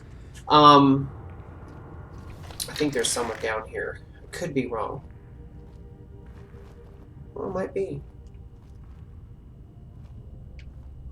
Nope, no one in here. Okay. And then I usually don't shave it like I did today. I usually just cut it kind of short so I can like spike it up into a faux hawk or something. But it's getting hotter and hotter, and it's not even May yet. Okay, this is where we needed to go. First things first, we're going to hit this archaeology node. So I just shaved it, and it feels a lot better. What's bad is I was telling everybody here earlier that I kept my beanie on at work all day long because I was in the cold areas of my store, like in the freezer and whatnot, and so no one at work knows I did it. No one's seen my head. I'm not worried about that bread. I'll take the seared slaughterfish though. Oh, gold. And a painting. And this guy, he's been killed. I think he's an Argonian. That looks like an Argonian skull. Malrus, that's his name, Malrus. And here's his journal. It's a long story, the journal is. So what I'm going to do is I'm going to let it sit here for just a second. And if you really want to read what's going on with this Malrus guy, just watch the video and get to like 137,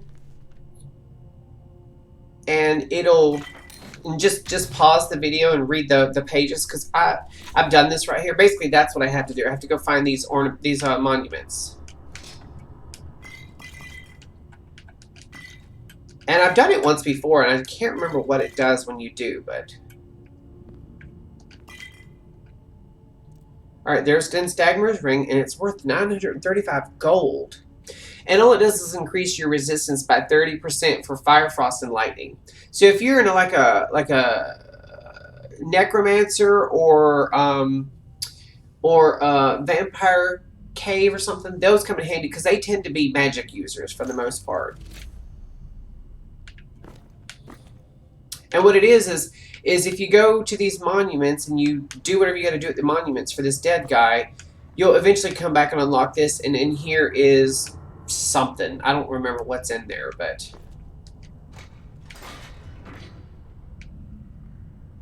And that just closes the door back up. Oh, there's some goodies here. And I think that's everything out of here. So now we're gonna go out.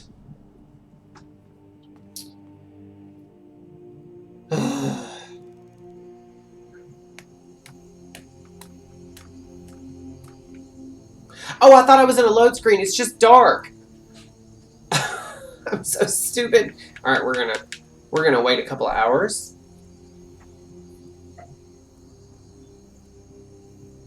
Then, God willing, we'll be able to see.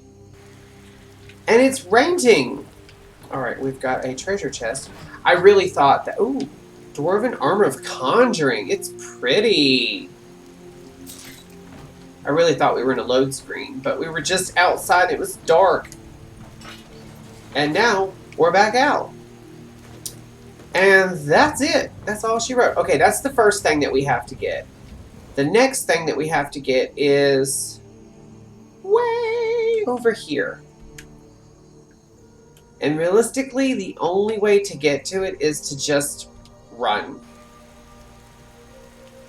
So we're going to point our character in that direction, and we're going to go.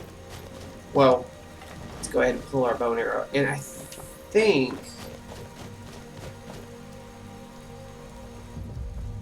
that we're in the middle of a, yeah, there's the, giants and their mastodons. They're woolly mammoths, excuse me. So, we're just gonna run. We're just gonna run. Oh, let's get away from the... That's a lot of crabs right there. That's nuts. I don't even care about killing the deer right now. We got a ways to go, so we're just gonna run.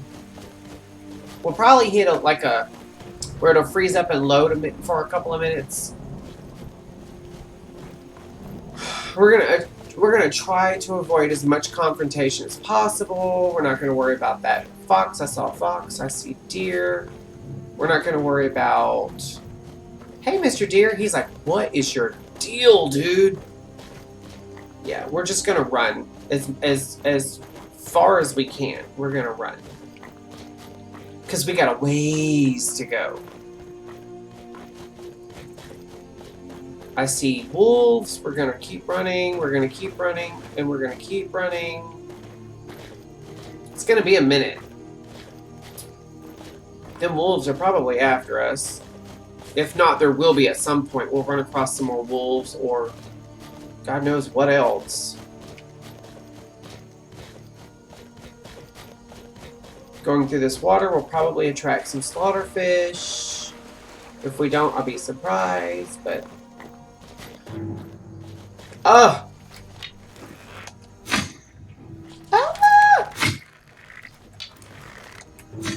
See, I'm just trying to get from A to B.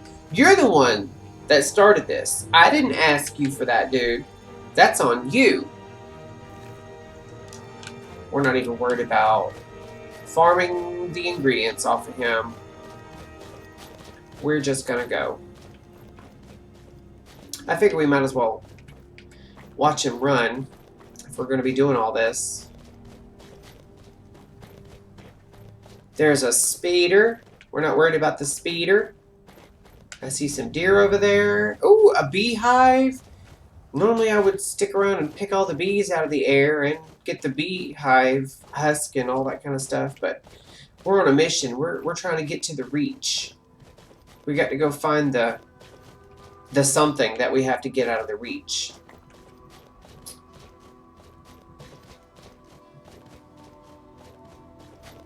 Eric, you still with me, man?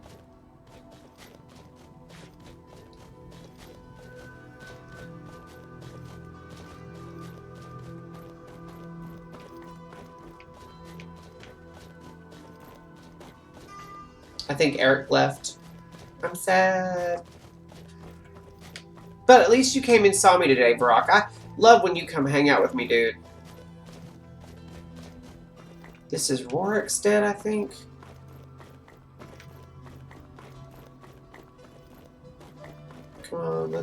Come on, discover the place.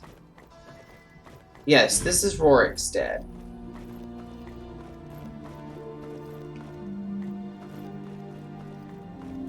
It's been altered a little bit by the mods, but Don't go setting the place on fire. He's saying that because I have my bow and arrow disenchanted with flames. I know. Every time you get around these guys... Alright, we're just going to keep running. Oh, wait. We've got...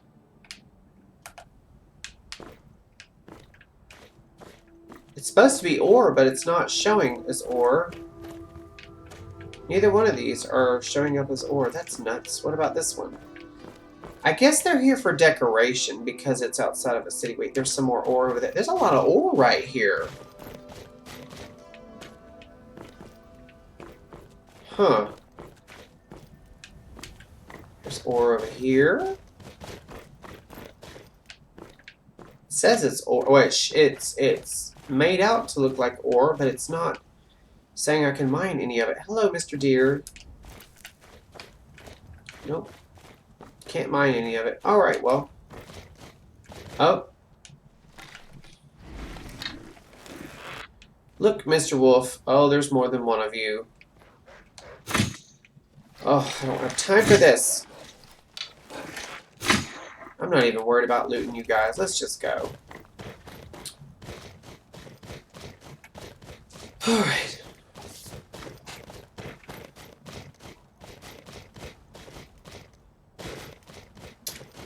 Eric, I can't believe you left me, man. You let me down.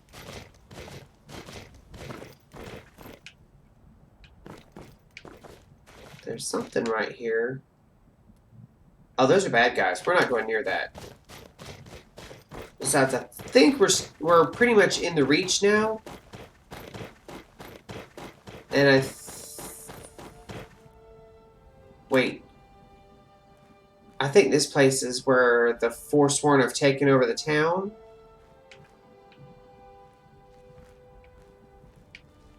Killskegger Mine or something like that. Kolskegger.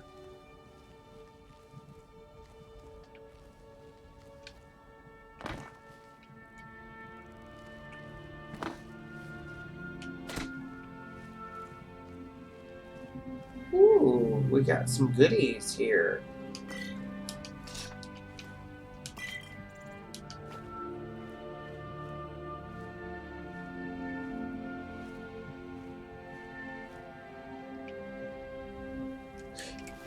Is she a bad guy? Is she bad? Is she bad? No. She's not bad, or she would have killed me by now. Where am I at? I thought this was like Kolskegger Mine.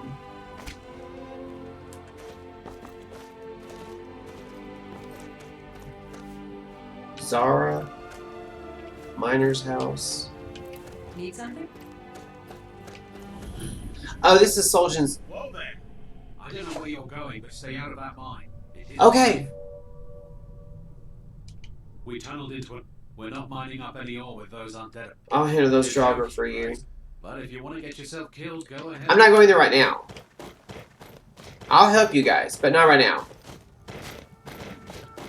I'm on a mission.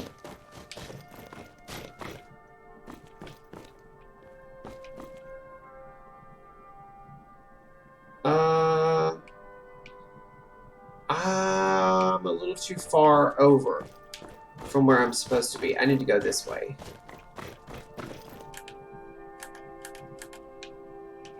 And I'm gonna kill this dang wolf if I can figure out where he went. I know.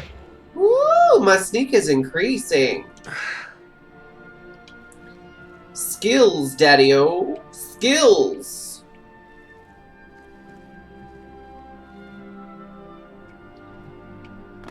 I see you. Ha ha! Gotcha. Oh, there's more than one of you. And I got them both. I don't know why I put my bow and arrow away. Whoops, wrong button. Right now, it's all about the run. Wish I could run cross-country like this. I feel like Forrest Gump right now, where he decides to run across America because he ain't got nothing else to do with his life. Since Jinde kicked it. I'm being kind of obtuse about it, but actually, Forrest Gump, in my opinion, is one of the best movies of all time. That is cinematic history.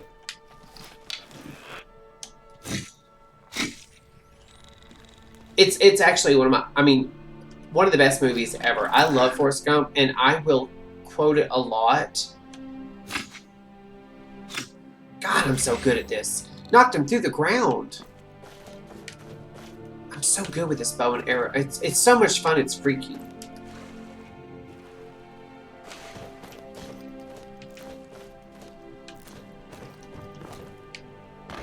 Oh, hello.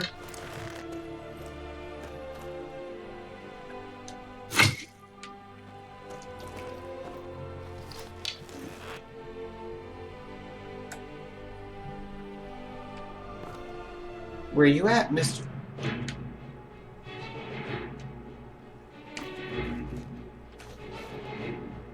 Grand slaughterfish. Where?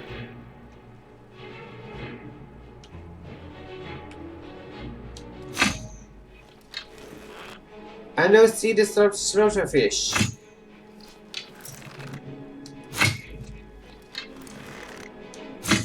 How does he know? Uh-oh, I hit it.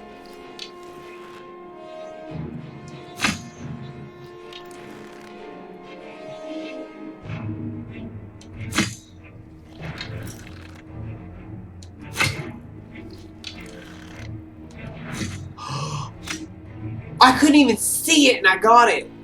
That's what's up. That's what's up.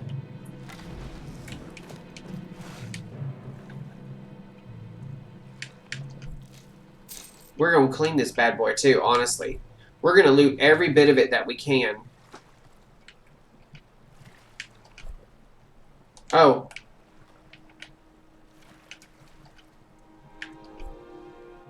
Dee-dee-dee-dee. I'm floating and cleaning. Harvest ingredients. There's the crab I killed. Butcher the meat. Butcher the meat.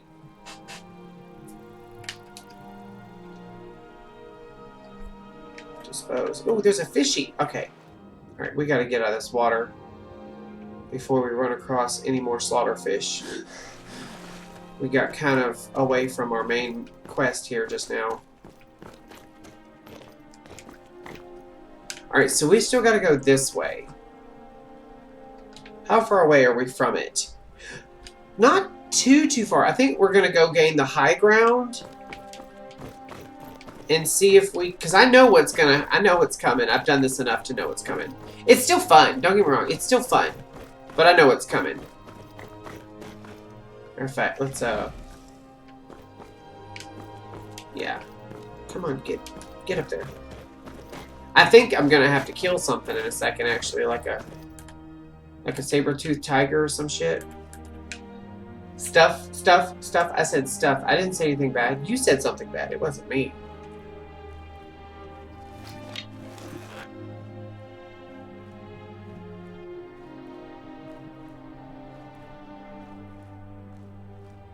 There's something over here, that's for sure.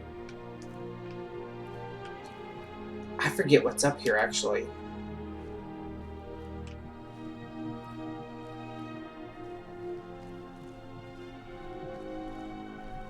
There's something coming up. Oh, Reach Cliff Cave. That's not where we're going. Oh, a dead something just flopped down on the ground.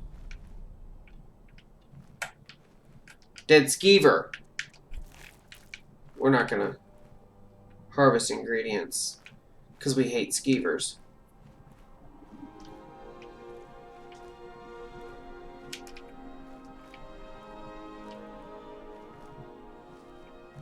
Just looking around real quick, making sure I'm not about to come up on something, or something's not about to come up on me.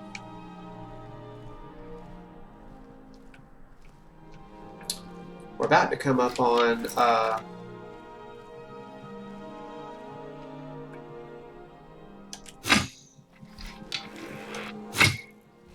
gotcha.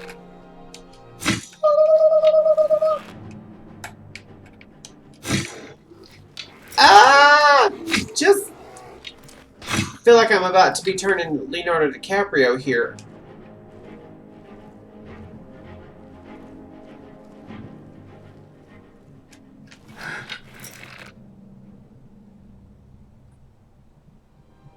Wait.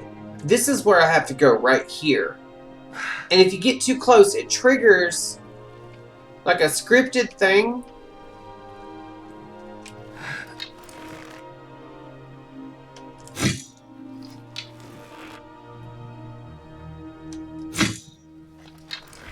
He did.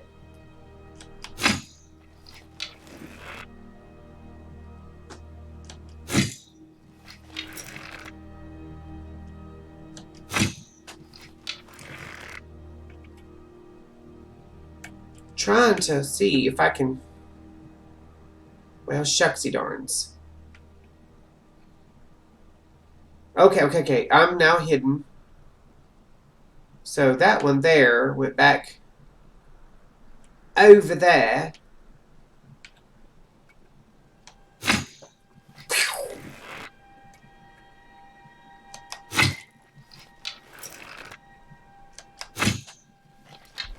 Got him! Trying to... Yes! Got him! Okay, so now here's the thing. What happens normally is when you get a little bit closer, some Imperials will walk up and they'll get into a battle and then they'll all get killed and then you have to kill them anyway. So I'm hoping what'll happen is I kill these bad guys here just now. Yes, I killed these bad guys just now. And the Imperials will show up and just be like, oh, thanks for killing these guys.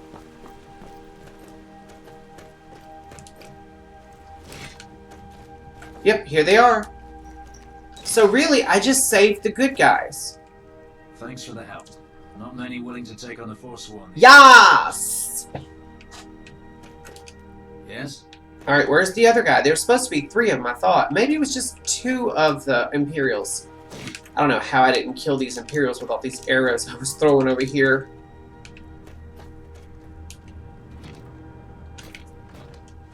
So I saved their lives. I'm happy about that.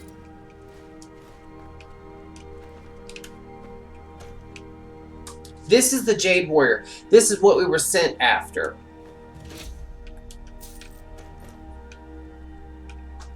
And now, if I was any kind of a son of Skyrim, if I was playing a Nord, like a real Nord, and I wanted to go with the Storm Cloaks, which I never do, because I'm sorry, I feel like the Empire is the best thing for Skyrim. Sometimes you have to pick, sometimes you have to do things that you don't want to do for the greater good. And I feel like the Empire, though they're not necessarily the nicest people, their methods may be lacking in subtlety. They make up for it by really helping the Empire. Have you played ESO? Imperials are jerks. Look, I used an age-safe word.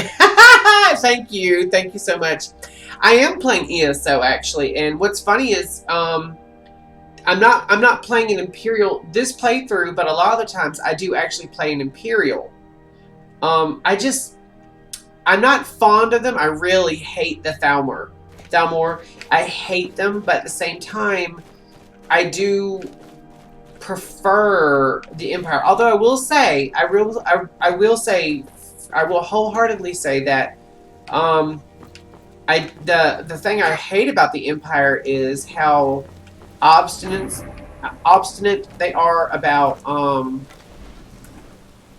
free worship. Like they should not be outlawing the worship of Talos. What it is they're so arrogant. The Thalmor are so arrogant, and they do not like the idea that someone like Talos went from mortal to godhood. Like they don't like the idea that he achieved ascension and they still haven't. Because that's the end game of pretty much all the elven races. They're trying to achieve their own ascension and they haven't. And this human mortal became a god, and they do not like that. That's the only reason they outlaw the worship of Talos. They're like, he's better than us. He's achieved things we haven't yet, and he did it quicker than generations and generations of elves have been trying. You know, like they are really just bitter and salty about it. All right, so this is the last piece of this quest that we have to get, and it's way down here. And so what we're going to do is we'll go to Valtheim Towers, and just, again, we'll hotfoot it. And cut off your head. Yeah, that's true. That is completely true. You're absolutely right. They were That's the one, to me, that's something about the Imperials I'm not really thrilled about is, you meet them and not at their best, and their whole thought process was, we can't prove that you're a good guy, so you're guilty by association, even though you weren't even with these people. If you're in the cart, you're going to go to the block. I also like the fact that as you make yourself known to them, they realize you're a good guy, and they allow you to join, and they let you rise up in the ranks, and really, like, and I want to say it's either Rika or General Tullius. One of them flat out says, you know, you didn't meet us at our best. We're usually better people than this. We're fighting a war, and sometimes wars get messy. Don't tell me the Vault Time Towers already respawned. Well, oh, they did. They did respawn, actually. Shucks.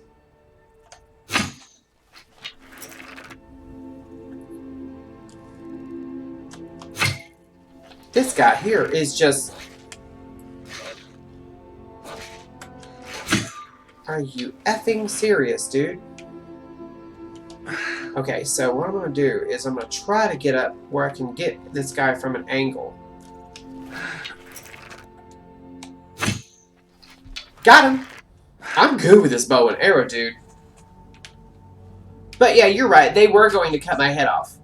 They were going to shoot first and not even worry about questions. It wasn't like a shoot first and ask questions later situation. It was just a shoot and walk away. Why didn't cut off Ulfric's head first? I think the whole thought process behind him not cutting off Ulfric's head first was they wanted him to suffer as long as possible, and watching his kinsman die before him was really a way to, like, stick it to him. I'm just spitballing, but I think that's what it was. I think they were just like, what would make him, what would really break him? You know, what would really hurt his feelings?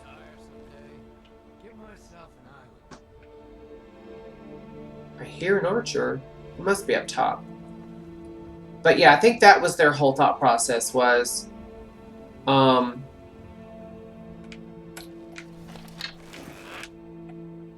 make him watch his, all his men die before him. Go to the college, Dad said. Use your smarts, he says. Like I'm supposed to figure. Bye. I hope he didn't fall off the ledge. I really want to loot him up here. But yeah, I think that's what the whole thought process was. Now, and you're absolutely right. It was stupid on their part. It was a very stupid... He went off the edge. At least he went right there. Wait. Ooh, hello, Mr. Deer. Hello, Mr. Deer. Hello, Mr. Deer. I'm trying not to fall. Fudge. I almost said a different word, but I didn't. It would have been cool if I'd have made that shot in mid-fall. That would have been cool. Alright, so let's run back up here. I gotta go loot that other guy. I'm not gonna run all the way across. I say that. I think if I get a certain amount across, I'll get spotted. Yeah, there's a guy up there. And there's a guy right there. I see him.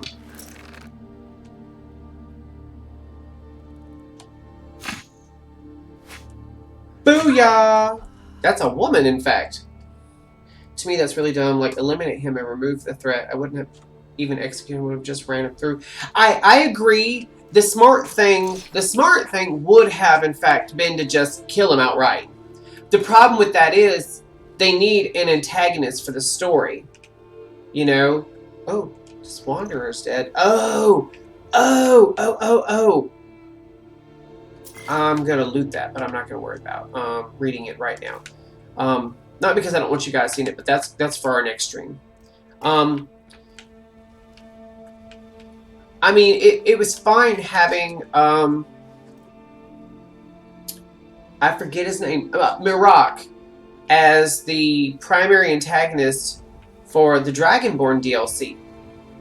But for the base game, we needed a bad guy. We needed someone that we could be like, this is a clear and present enemy, and the only way to ensure that he's around is to do it in such a way that, while realistically doesn't make good tactical sense, at the same time, you know, we have to portray these guys as not at their best. Not the brightest, you know? Like, they're strategists, but not like philosophers or heavy thinkers, you know? Like, Tullius and Rika, them two are always poring over maps and trying to figure out how to outsmart the other one on the battlefield. But when it comes to, like, a situation where they're dealing with a prisoner or something, they don't think normally. They don't think normally.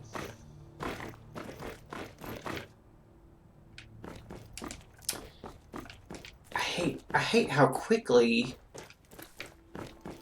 it's going from day to night, basically, in this game. Oh, there goes a fox. We're going to cut cross-country right here.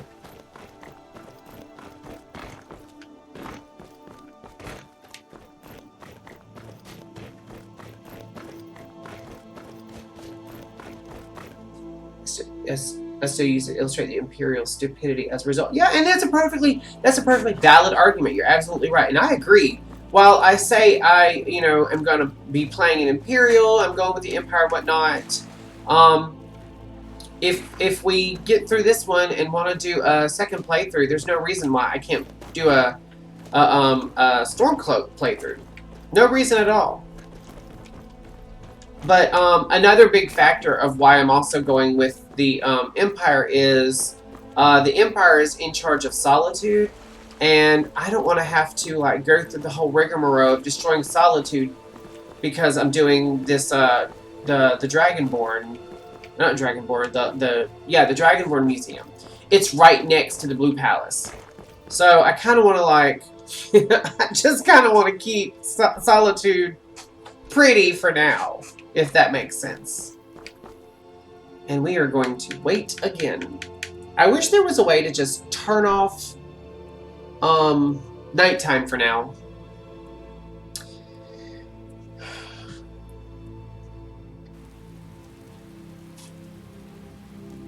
Why is it every single time we do this, we wait for daytime, every time it comes back, it's freaking raining?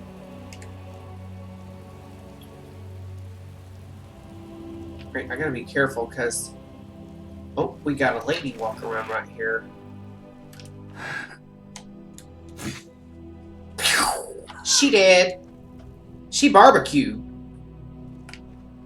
And there's another one right here, and I gotta make sure I don't get too close, but I do want to kill her.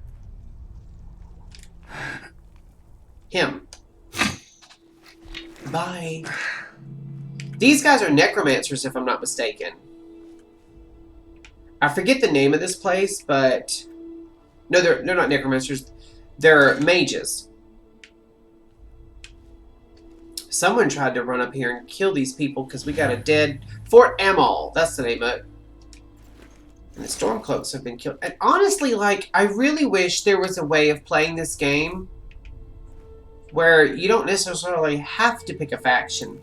That's the thing, like, honestly, up until ESO, I like the Imperials, but I wish they made each of the factions more great as a result. I was just about to say that. Like, you were forced to do bad things for each faction, no matter which side you pick. That's true.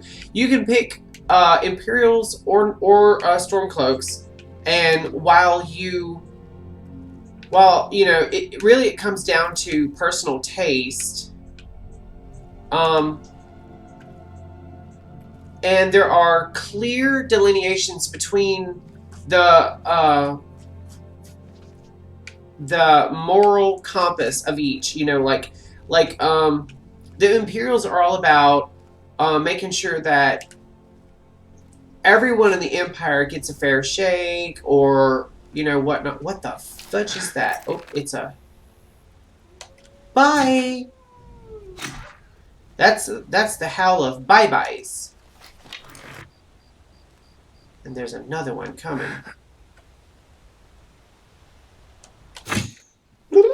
Uh-oh, uh-oh, uh-oh. Well, not my problem anymore. I know it is not turning nighttime again. No, it's only 6 in the morning. Okay. The Empire is all about, you know, its rules and order. And honestly, that might be one of the reasons why it speaks to me so much, because of my OCD and I get really dark and twisty when something at my job breaks my routine. One of the weirdest and funniest and most accurate things I ever got on an evaluation before I got a raise was, they said something along the lines of, Daniel, that's my name, Daniel. Daniel has a routine and he sticks to it, and he's very good, he's very methodical, blah, blah, blah. And that is very true, and I didn't realize it was like that until someone pointed it out to me. Something is... What is this? What am I seeing? Oh, hello, he's a wounded adventurer. Give him a healing potion. Yeah, we'll really heal him. What's he got on him? He's got a lockpick. Thank you. Some adventurer. Good job. Take this in return. What's he gonna give me? 200 gold. I'll take it. And then of course the Nords, or not just the Nords, but the Storm Cloaks. The thing that I like about them is they're all about their traditions and values, and you can't fault them for that. Like, I love the fact that they are so steeped in their old lore and traditions and values and a simpler way of living, and worshiping a man that a god that started off a man just like them, a mortal who ascended to the ranks of godhood. I really admire that. You can't play this game and not be like, good lord, that's a really good mythos for a character. That's such a good way to find a way to make these guys, to make you really like root for them. But the thing I don't like about the Stormcloaks, most especially the Nords, is how unaccepting they are of outsiders. They're very much, in that sense, they're almost very similar to the Talmor, who are subjugating them, in that they're kind of like all about racial purity and whatnot. I mean, they'll trade with you, but they just assume spit on you as trade with you. And so, like, you know, there's good things and bad things about each faction, really. I don't know what I'm coming up on, honestly. What am I coming up? Some ruin. Is this Newgrad, or... What is this? Mistwatch. Okay, and I've just been detected. Let's go ahead and kill this dude. Oh, oh, it's a big old orc. A big old dead orc. But that's what I was gonna say. Before I got off on my tangent about what I liked and disliked about the factions in Skyrim. And I wish that Bethesda would do this. They do the same thing in the Fallout series. They make you pick a faction, and once you become invested a certain amount in each faction, certain quest lines and rewards and stuff get kind of locked away from them, where you can't ever access them. And there are some mods out that try to alleviate that by kind of delineating from it a little bit. Like, one of the only ways that you can get away from not picking a faction in Fallout is to just kill all the factions, basically. And there's a mod that effectively allows you to do that, but again, it... Dang it. Again, it, Dang, these guys just don't quit, do they? These goblins are something else. Ah! Just die! When you kill off the factions like that, you're basically blocking off entire quest lines, as well as really good loot and really good storylines. Like, each one of the factions in Fallout 4 has some really good, solid storylines. Oh lord, there's more. Durzogs. These bad boys are so ugly. And I hate them, and they can just die for all I care. I'm just trying to get to...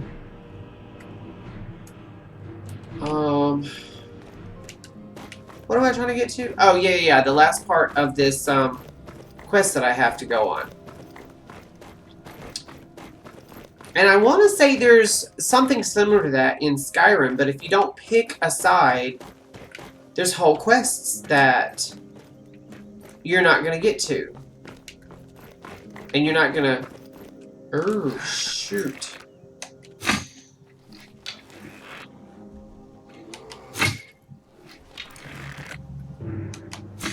Bye.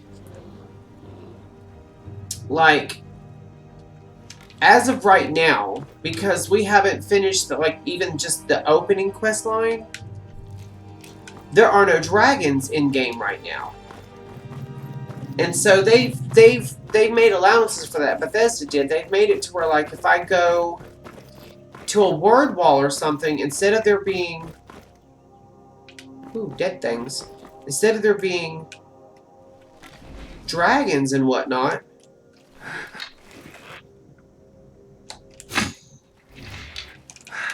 there's, like, bandits and stuff like that.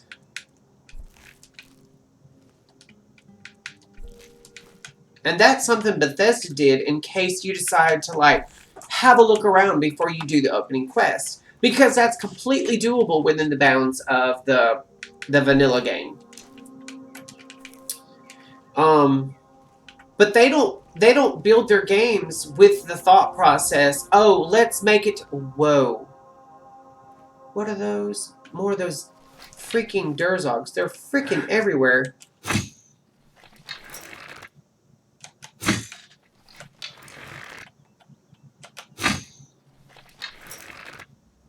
No, these are Welwas.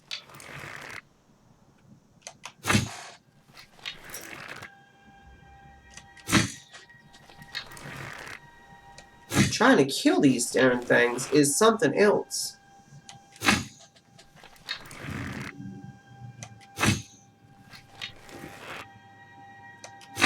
Oh! They're all running away! Nope, now they're coming.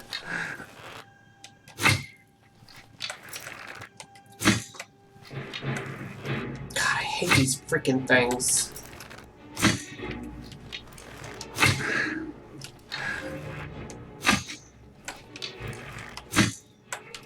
Oh, I hope I didn't just... Man, they running from me or something.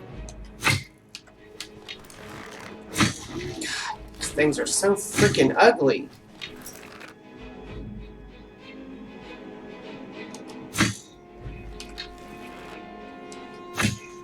There's that one.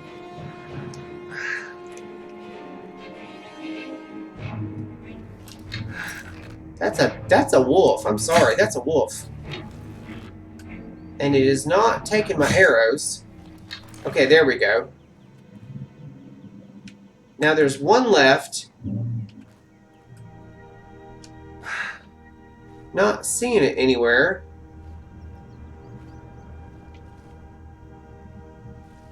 He's on the other side of this rock, if I'm not mistaken. I'm kind of hoping that with the next Elder Scrolls or Fallout game, that they take that into the design of the game. That a lot of the times people like to play these games in such a way that you don't pick a side. I'd love to see them make a game where you can play a neutral character and you do a lot of the same stuff for a lot of the same factions, but you don't join any of the factions. And while you may not get the last little bit of quests and stuff for a specific faction, you can get as far up there as possible without joining them. I would love to see something like that.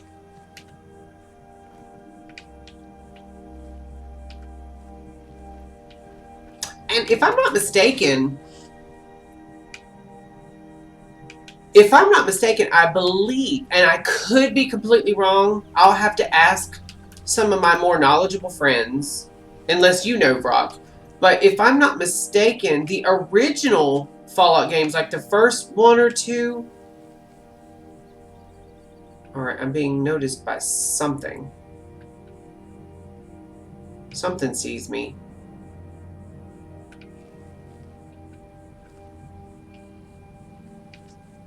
What's looking at me? Is there a person here? Oh, I know what he's about, and I'm not about that life. Sorry. If I'm not mistaken, in the original Fallout games, like I know at least the first one, I believe you have the option. What is that? It's a skeever, ladies and gentlemen. It's a dead skeever, ladies and gentlemen. I believe you have the option of playing a tune without picking a faction to a certain degree. You have that option, if I'm not mistaken. I believe you can pretty much play just about the entire game without picking a faction. Where am I at? This is a good guy place, I know that. Shorestone, maybe? What, Shorestone? Join one side or the other, and thirdly, play one side against the other without actually being loyal to either and have a different... You know what?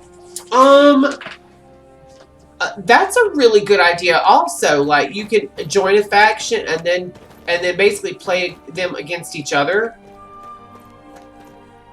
I don't know who this guy with... I'm afraid if I talk to him, he'll give me a quest. Let's see, I think he's a merchant. Nope, he's a Blackbriar Meadery Porter. And this guy here must be his muscle. Yeah, he's a bodyguard. So he's just carrying... Can't even ride the horse. Please don't fart on me, horse. But, that'd be kind of cool, too. Like, hey, I'm going to join up with the Imperials and then play them... Excuse me, them against the Stormcloaks. It'd be kind of cool if, like, there was, like, a third option where, like you say, you join a faction, but then, and you get in cahoots with them and you do a bunch of quests for them and whatnot. Am I going in the right direction? Yes. And you're also, doing stuff for the Stormcloaks as well. And then right towards the very end, you kind of snatch the rug out from both of them and kind of like basically destroy both factions, and then you're left to rule. That'd be kind of cool. Just know it's very difficult to make a really good story with multiple outcomes that doesn't affect the overall story of the game. That's true. I heard this thing once. One of the people that you cannot kill in this game is Maven Blackbriar. I'm having a stroke. Maven Blackbriar. You can't kill her. She is an essential NPC no matter how far along into the game you get. You can play that game, fool. Bye. And there's actually not a lot, but a lot of quests in the area that she's in. I think there's another spider or something over here. There's a bad guy right there. But she's a... Don't mind me. Don't mind me. Don't mind me. Just trying to get around.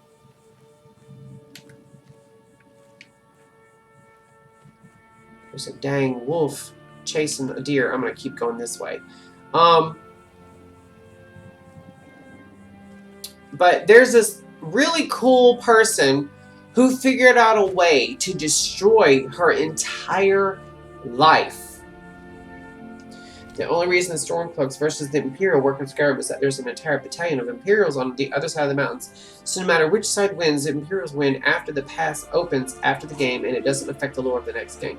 True. True, true, true, true, true. You're absolutely right. If you think about it, the Imperials, basically, they win at life anyway, because not only are they,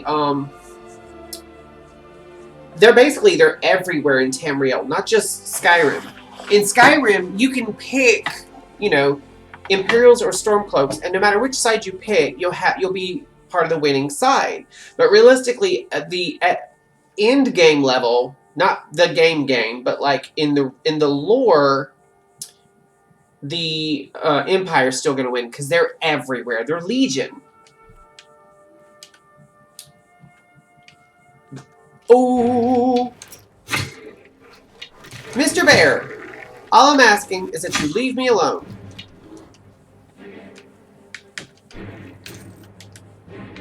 I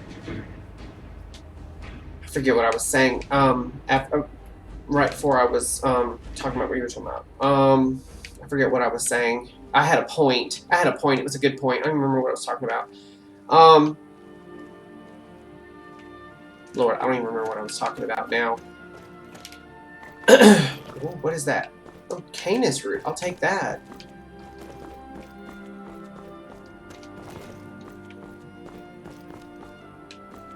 Oh, Maven Blackbriar. That's what I was talking about. Okay, so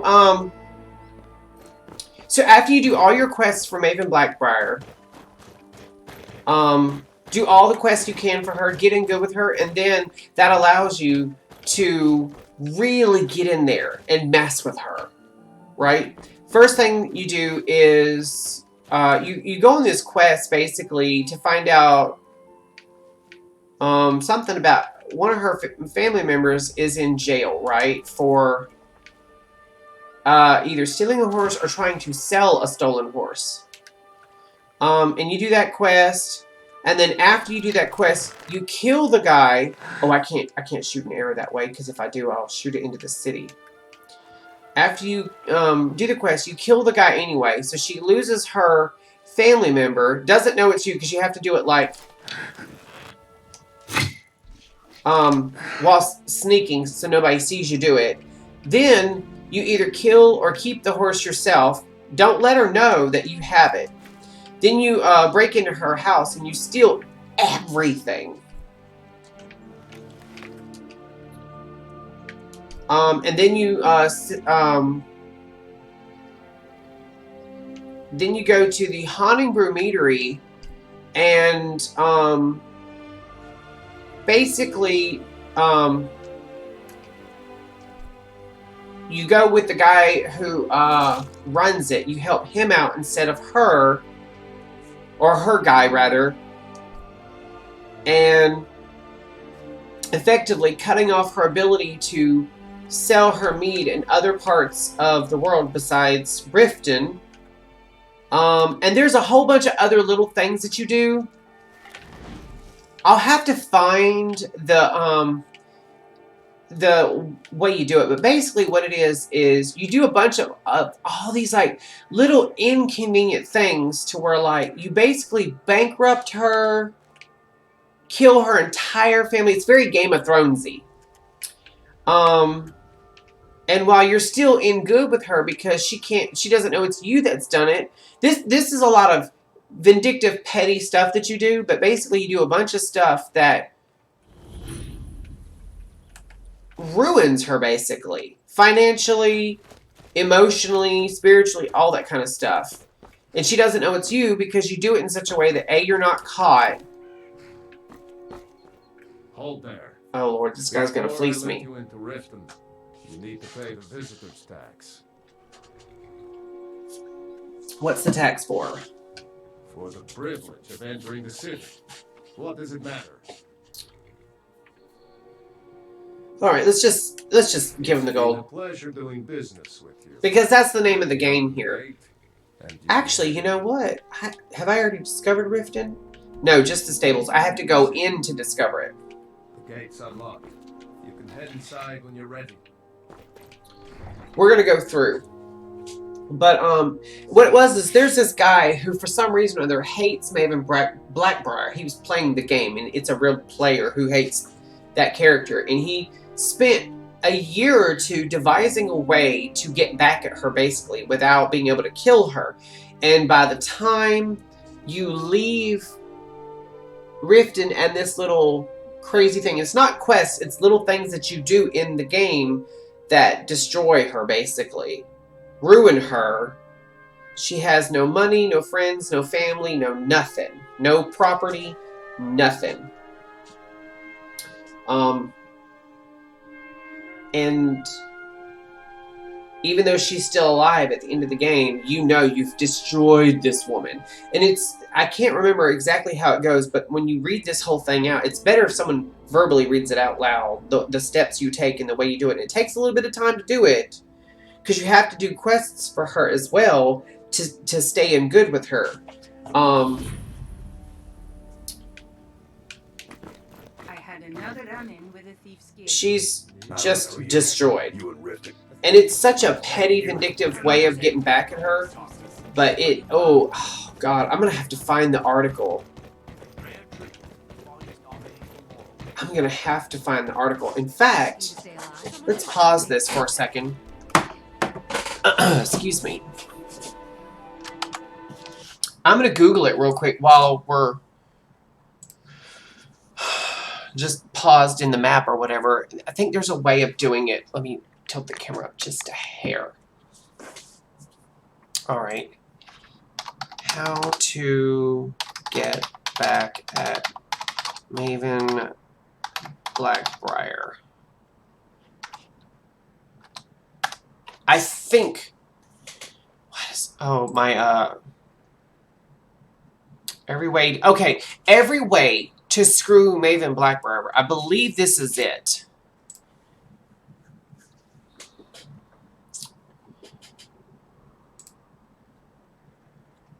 Marked as a spoiler or as your diligence and research. The entire discussion. That's... It was a Reddit, if I'm not mistaken. This was on Reddit. I do remember... That's not it, though. That's not the article.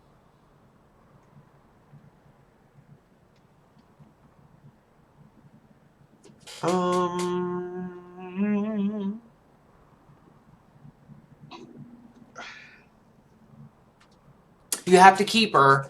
You have to stay in good with her because she's part of the Thieves Guild and whatnot. Apparently you can kill Maven Blackbriar. How do I hurt? There's no way outside of console commands to kill her off. So you can kill her via console commands. But she's always flagged as essential even after you've gone through everything.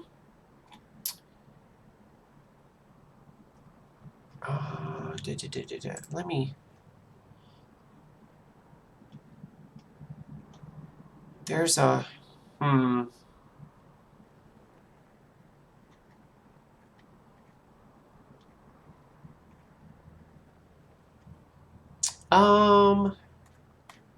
I guess I'm not going to find it right now, but I will try my best to find this article.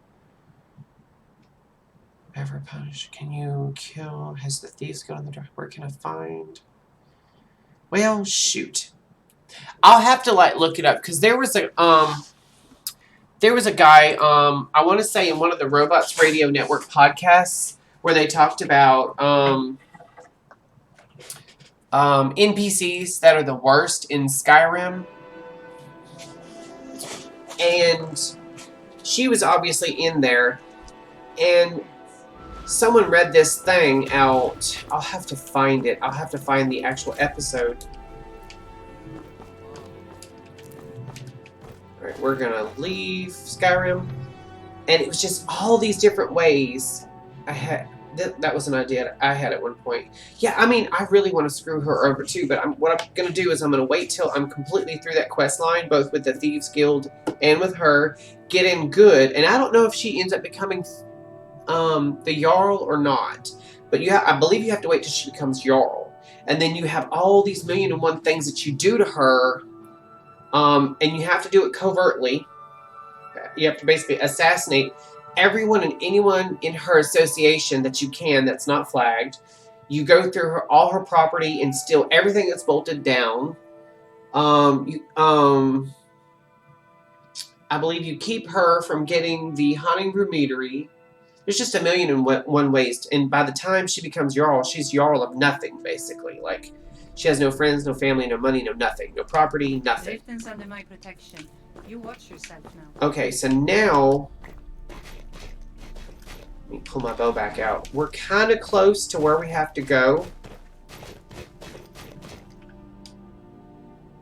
Yeah. We're actually very close to where we have to go.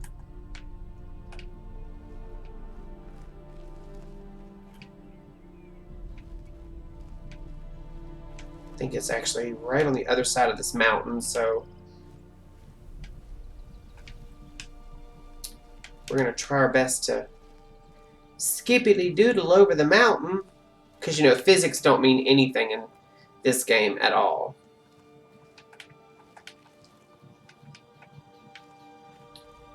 Skippity-doodly-doo.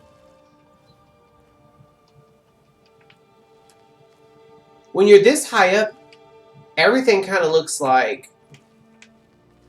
I was about to say make-believe. This game is make-believe. Let's just... Because we are suspending our disbelief well, when you play a video game, you're suspending your disbelief. You're pretending, you get invested and you pretend that these people are real, these characters are real, the things you do for them are real. Oh, yeah. I remember this now. Whether or not I can actually get... Nope, I'm going to have to cross the river. Dang it. Because there will be some guys with bows up the trail a little bit. Maybe I can plink arrows at them from over here.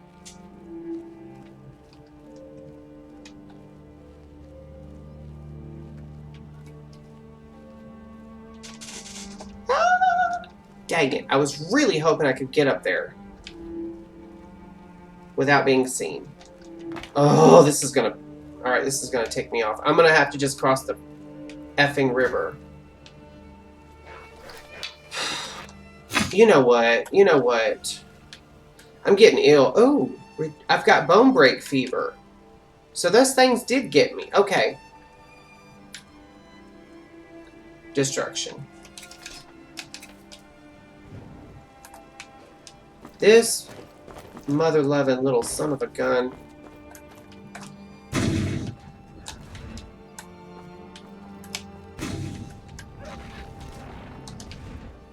I am not in the mood. Oh, there's a dead person. No, that's a dog. That's a dog. It's right.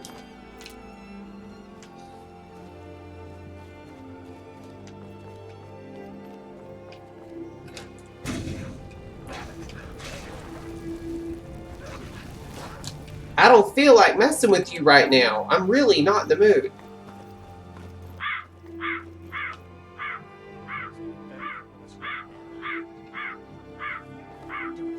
Leave me alone. I don't have time for this foolishness. Now come along quietly and we won't have to get rough. Brother, I think she's telling the truth.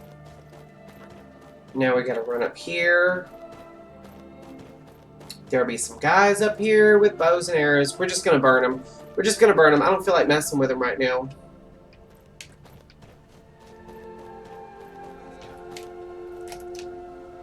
Ooh, that's not what I meant to do.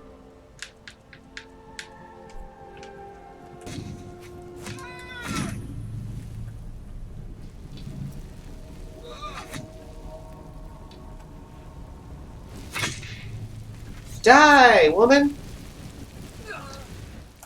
Alright. Now your barbecue! And what?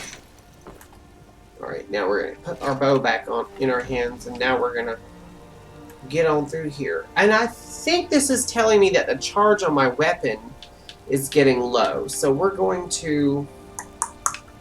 First of all, we're not going to use those arrows anymore. We're going to use...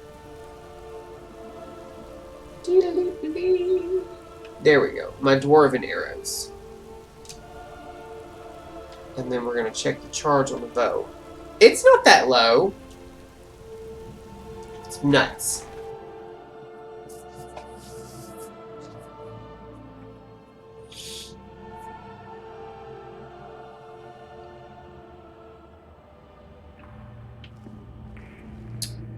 Guess what? We gotta reset our interiors.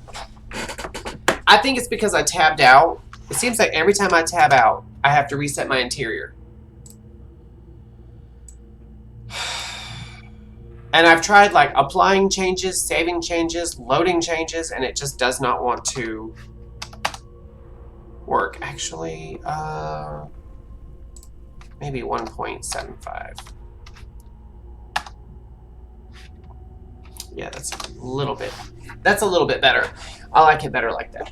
I have to be able to see.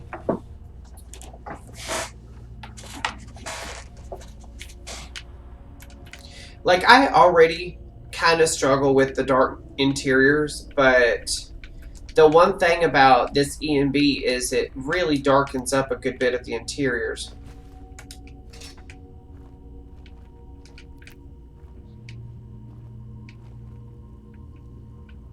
Luckily,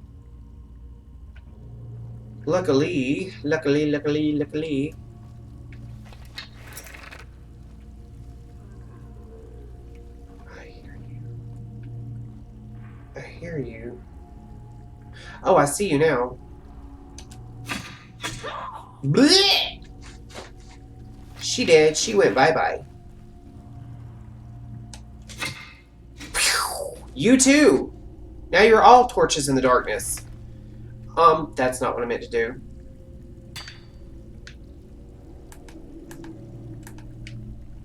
Because there's a guy sleeping right up there. I meant to pick these bleeding crowns.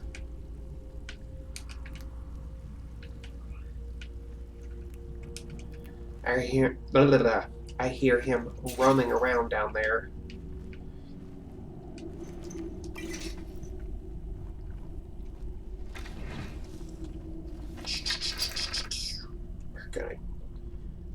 I'm gonna get him.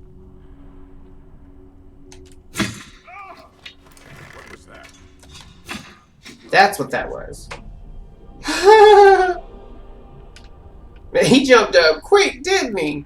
He a light sleeper. Now he's laying down for an eternal sleep. Oh, yeah, we got a booby trap here.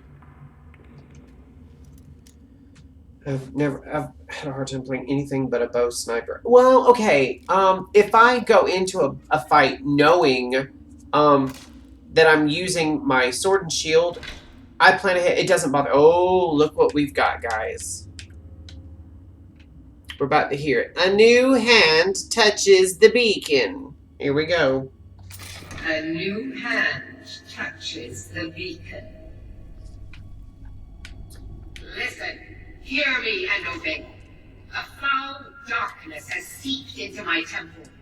A darkness that you will destroy.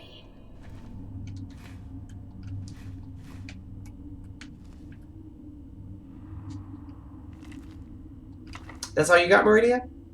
Return my beacon to Mount Kilcreath. And I will make you the instrument of my cleansing light. I know the whole thing. And we'll do that, not on today's stream. But we'll do that for her. Here's a fun fact about me that not too many people know. I actually really do like that quest. It gets old hearing her say that constantly, every time. But I do like that quest, actually. I like any quest that has a unique dungeon. Here's Leifner's body. And there's the bell house. The 6th house bellhammer.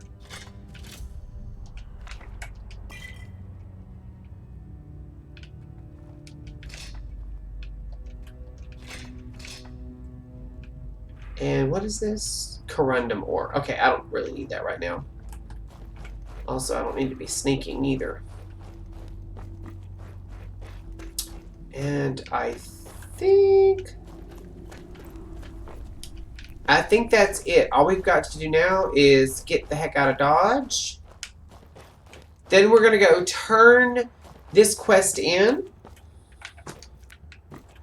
And that will unlock...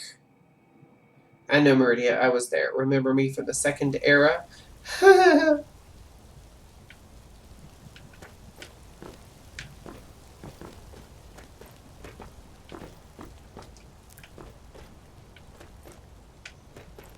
Just looking to see what else is out here before we fast travel back to Solitude. Okay, so we've gotten all 3 pieces that we need.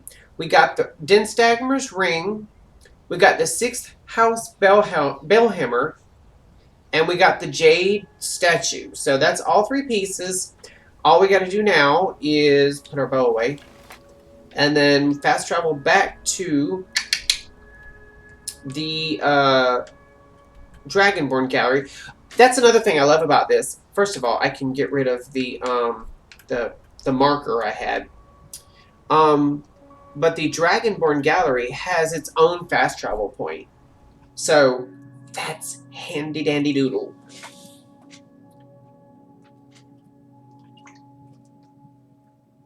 Trying to see where we're at on our stream.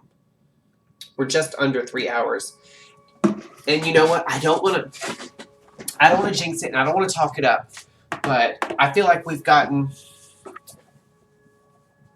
Yeah! Absolutely. I will say this. This is the first time I've ever seen an MMO that's based off of a pre-existing single-player franchise where the communication and the lore are spot on. And if something is happening in the pre-existing single-player lore, and then you're playing something that is considered a prequel, you get the story of before. I love that. One of the things that I loved for the longest time about World of Warcraft is that it all told pretty much a cohesive story for the longest time. I've noticed that with all the new devs, they're trying to not rewrite it, but kind of reboot, like a soft reboot. A lot of the lore that was pre-existing is considered canon, but since they started dealing with alternate realities and time travel, things have gotten tweaked, and they're very quick to point out that the lore that we've always had is still canon, but it's told from a certain person's perspective, so there's going to be flaws and things that can be added to it later. Basically, they're giving themselves these little nooks and crannies where they can add flavor to the stew, but my whole thing is the stew was fine. Actually, now, I'm still a die-hard World of Warcraft fan, and I'm a die-hard Elder Scrolls fan, although I never played an Elder Scrolls game until Skyrim came out. Will I play Sky Oblivion? Absolutely. I haven't played Bruma because I haven't finished Skyrim yet, but I plan on eventually playing Morrowind and Oblivion, believe it or not, although I've heard that the dungeon design in those games is really horrid. I know Sky Oblivion is the same game, basically, as Oblivion with some tweaks here and there, but I like to see how the old stands up to the new. And here's the thing, even though Todd Howard has gone on record countless times for about a decade now and said that he doesn't like remasters or reboots, they have re-released Skyrim 84 times, and now that they are them and Obsidian are both working under the umbrella of the same company with a lot of money and several new studio acquisitions, It may not be now, it may not be next year or the year after, but I'm telling you, at some point, we are going to get a Morrowind and probably an Oblivion remaster. I'd love to see what the teams could do who are 100% used to working with the creation engine. Now, I would prefer it if they're remastered in the newest iteration of said engine that they're using for Starfield and the next Elder Scrolls and the next Fallout. But even if they just remastered them in the Fallout engine, actually I'd love to see them remaster it in the Fallout 76 engine, because it's, well, I say it's better. My dulcet tones. I guess I need to just talk like this then to keep you awake. So let's talk to Orion Morellis and finish this little bit, and that rope will be gone in a second that you're looking at. And then he's going to give us, I believe, the 10 Septim tour. I may do that off camera. And then next time we stream, which will be tomorrow actually, we'll come back and just have this place open. Because the 10 Septim tour, I've done it so many times and it gets very monotonous and repetitive, and it just takes so long, and I'd rather just be playing or talking. Come on, Morellis. I found the Jade Warrior 2. Oh, you have? Excellent. Yes, I have just the place for this. Thank you. Here's your reward. 329 gold. Now I found the 6th House Bellhammer. Ah, phenomenal. Let me have a look. Ah, yes. Exactly as described. Good work. Here's your pay. And then Den Stagmer's Ring. Very good. And in excellent condition, it seems. Wonderful.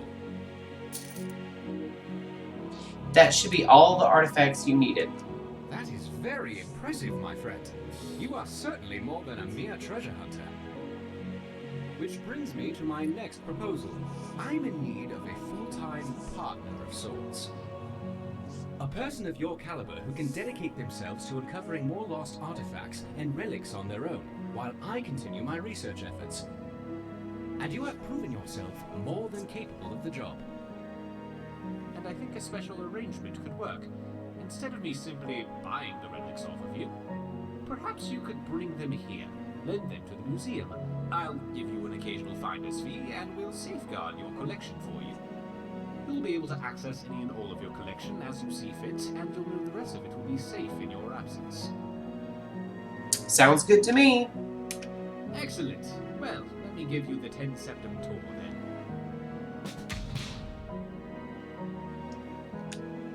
This build. Alright, so now he's going to give the 10 Septim tour, and it's actually really well done. The voice acting is, his voice acting is really good. So we're going to save.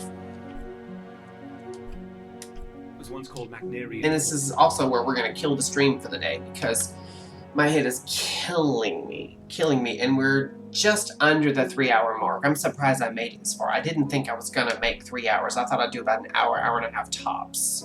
Alright, so we're going to exit out of the game. And like I said, before I start the stream tomorrow, I'll go through the 10 Septim tour off camera. It doesn't take more than like maybe 5-6 minutes. It's basically he walks you through just some hallways, and he tells you this hall down here is this place is this place is this. A lot of it we won't be going into for the first while of doing quests and content for the museum. A lot of it we won't start dealing with until we get a lot further along in the game. But basically, the guy who created that mod, let me move this over here so I can actually see it without looking over there. That way it'll look like I'm actually talking to the camera. Have a good one, Vrock. The guy who made the mod, it's not just it turns into a player home. and there's lots of like quest content, and it deals with like not just the base game and all of its expansions, but the mod author got with pretty much every mod author who creates content for the game, weapon mods for the game, armor mods for the game, jewelry mods for the game, anything that adds something that you can collect in the game. He has a place for it in there, in that museum. Everything that you can pick up that's named or is part of a mod that gives you some kind of cool weapon or armor or piece of jewelry or something, they all have a home. There's also other things in the museum, like there's a area where you can make displays of animals, vegetables, minerals, dragons, foes. You can collect each type of weapon, like all the armor sets, all the steel sets, all the fur sets, and you can house all of them in displays, and it'll tell you something about it once you get the full display done. Like that museum is really well done. There's a huge library where you can collect every single book, including ones that are added for mods.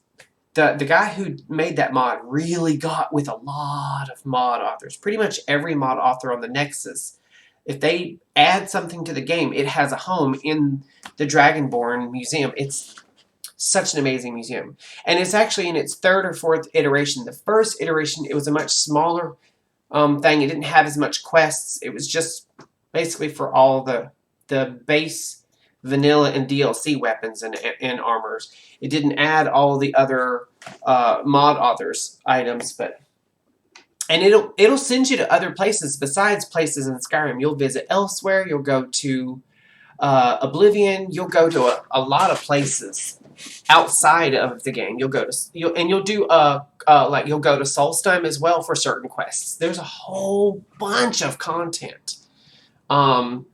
And it goes through all the DLCs, all the quest lines, the main quest lines, the side quests, everything. So yeah, it's a really, and we're going to have so much fun doing that. Don't forget, tomorrow it's supposed to be 2 o'clock. It might be 1:30. I was not aware that I had my stream set to 1:30. I could have sworn I fixed that. I want to say last week it was set to 10:30. So I need to go back on Twitch and make sure that my settings are correct. Which I managed to be streaming at 1:30 like I had said I was going, or like my stream said I was going to, but I wasn't aware until Eric told me. He actually saw my stream schedule and was like, hey, you know, you're streaming in 20 minutes. And I was like, oh, well, then I need to get all my stuff together and make sure I'm ready. So there's that. But, okay, so tomorrow we will do... Oh, now that we have the museum opened up, I can display the Golden Claw. Yes, thank you, Eric. I can display the Golden Claw and the Dragonstone, and then go to the back where they make stuff, which I'll show you what it is tomorrow when we start streaming. I can make replicas of them, and I think I can turn the replicas in and keep the originals. And like I said, the boots that I picked up that I'm wearing right now, Mobart's boots, and that vampire place in the cave, that has a place. Everything that you pick up, all the amulets of like Dibella, Mara, Akatosh, Kinnereth, Talos, whoever else, I forget. They all have homes. Denstagmer's ring. Oh, and incidentally, that's something cool about that museum. As you start filling it up or dropping off things, and they'll populate on displays where you can walk around and see them, but you can also pick them up and take them back out with you and use them. So, I mean, yeah. And he'll tell you that in the 10 Septim Tour, if I'm not mistaken. Also, every time you go to talk to him to pick up a new quest, he'll give you something like, hey, a private benefactor gave us this piece of jewelry or this weapon or this piece of gear or whatever. If you want, you can use it or you can display it in the museum. So, I mean, you get a lot of free cool stuff too. So yeah, tomorrow we're going to see if we can make replicas of that stuff and turn those in to advance the main quest line. And if we can, that's fine. So that's what we're going to do. We're going to advance the main quest line tomorrow, God willing. And then dragons will be out in the world. So that's where I'm going to leave it. Don't forget, tomorrow is either 1:30 or 2 o'clock. I'm going to make sure it's 2 o'clock tomorrow. But we're going to be streaming. We're going to be having a good time. Hopefully I won't have this bad headache. If I do, y'all may see me just be eating Tylenol because I want to do at least another 3 hours tomorrow if we're lucky. Thank you guys so much for hanging out. Y'all have kept me company. Y'all have kept me talking. Y'all have kept me engaged. As well as sniping has kept me engaged. I love sniping stuff in that game. It's just so fun. The kill cam is the best thing. I love how they added that to Fallout 4 as well. So that's where I'm going to leave you guys. You guys have a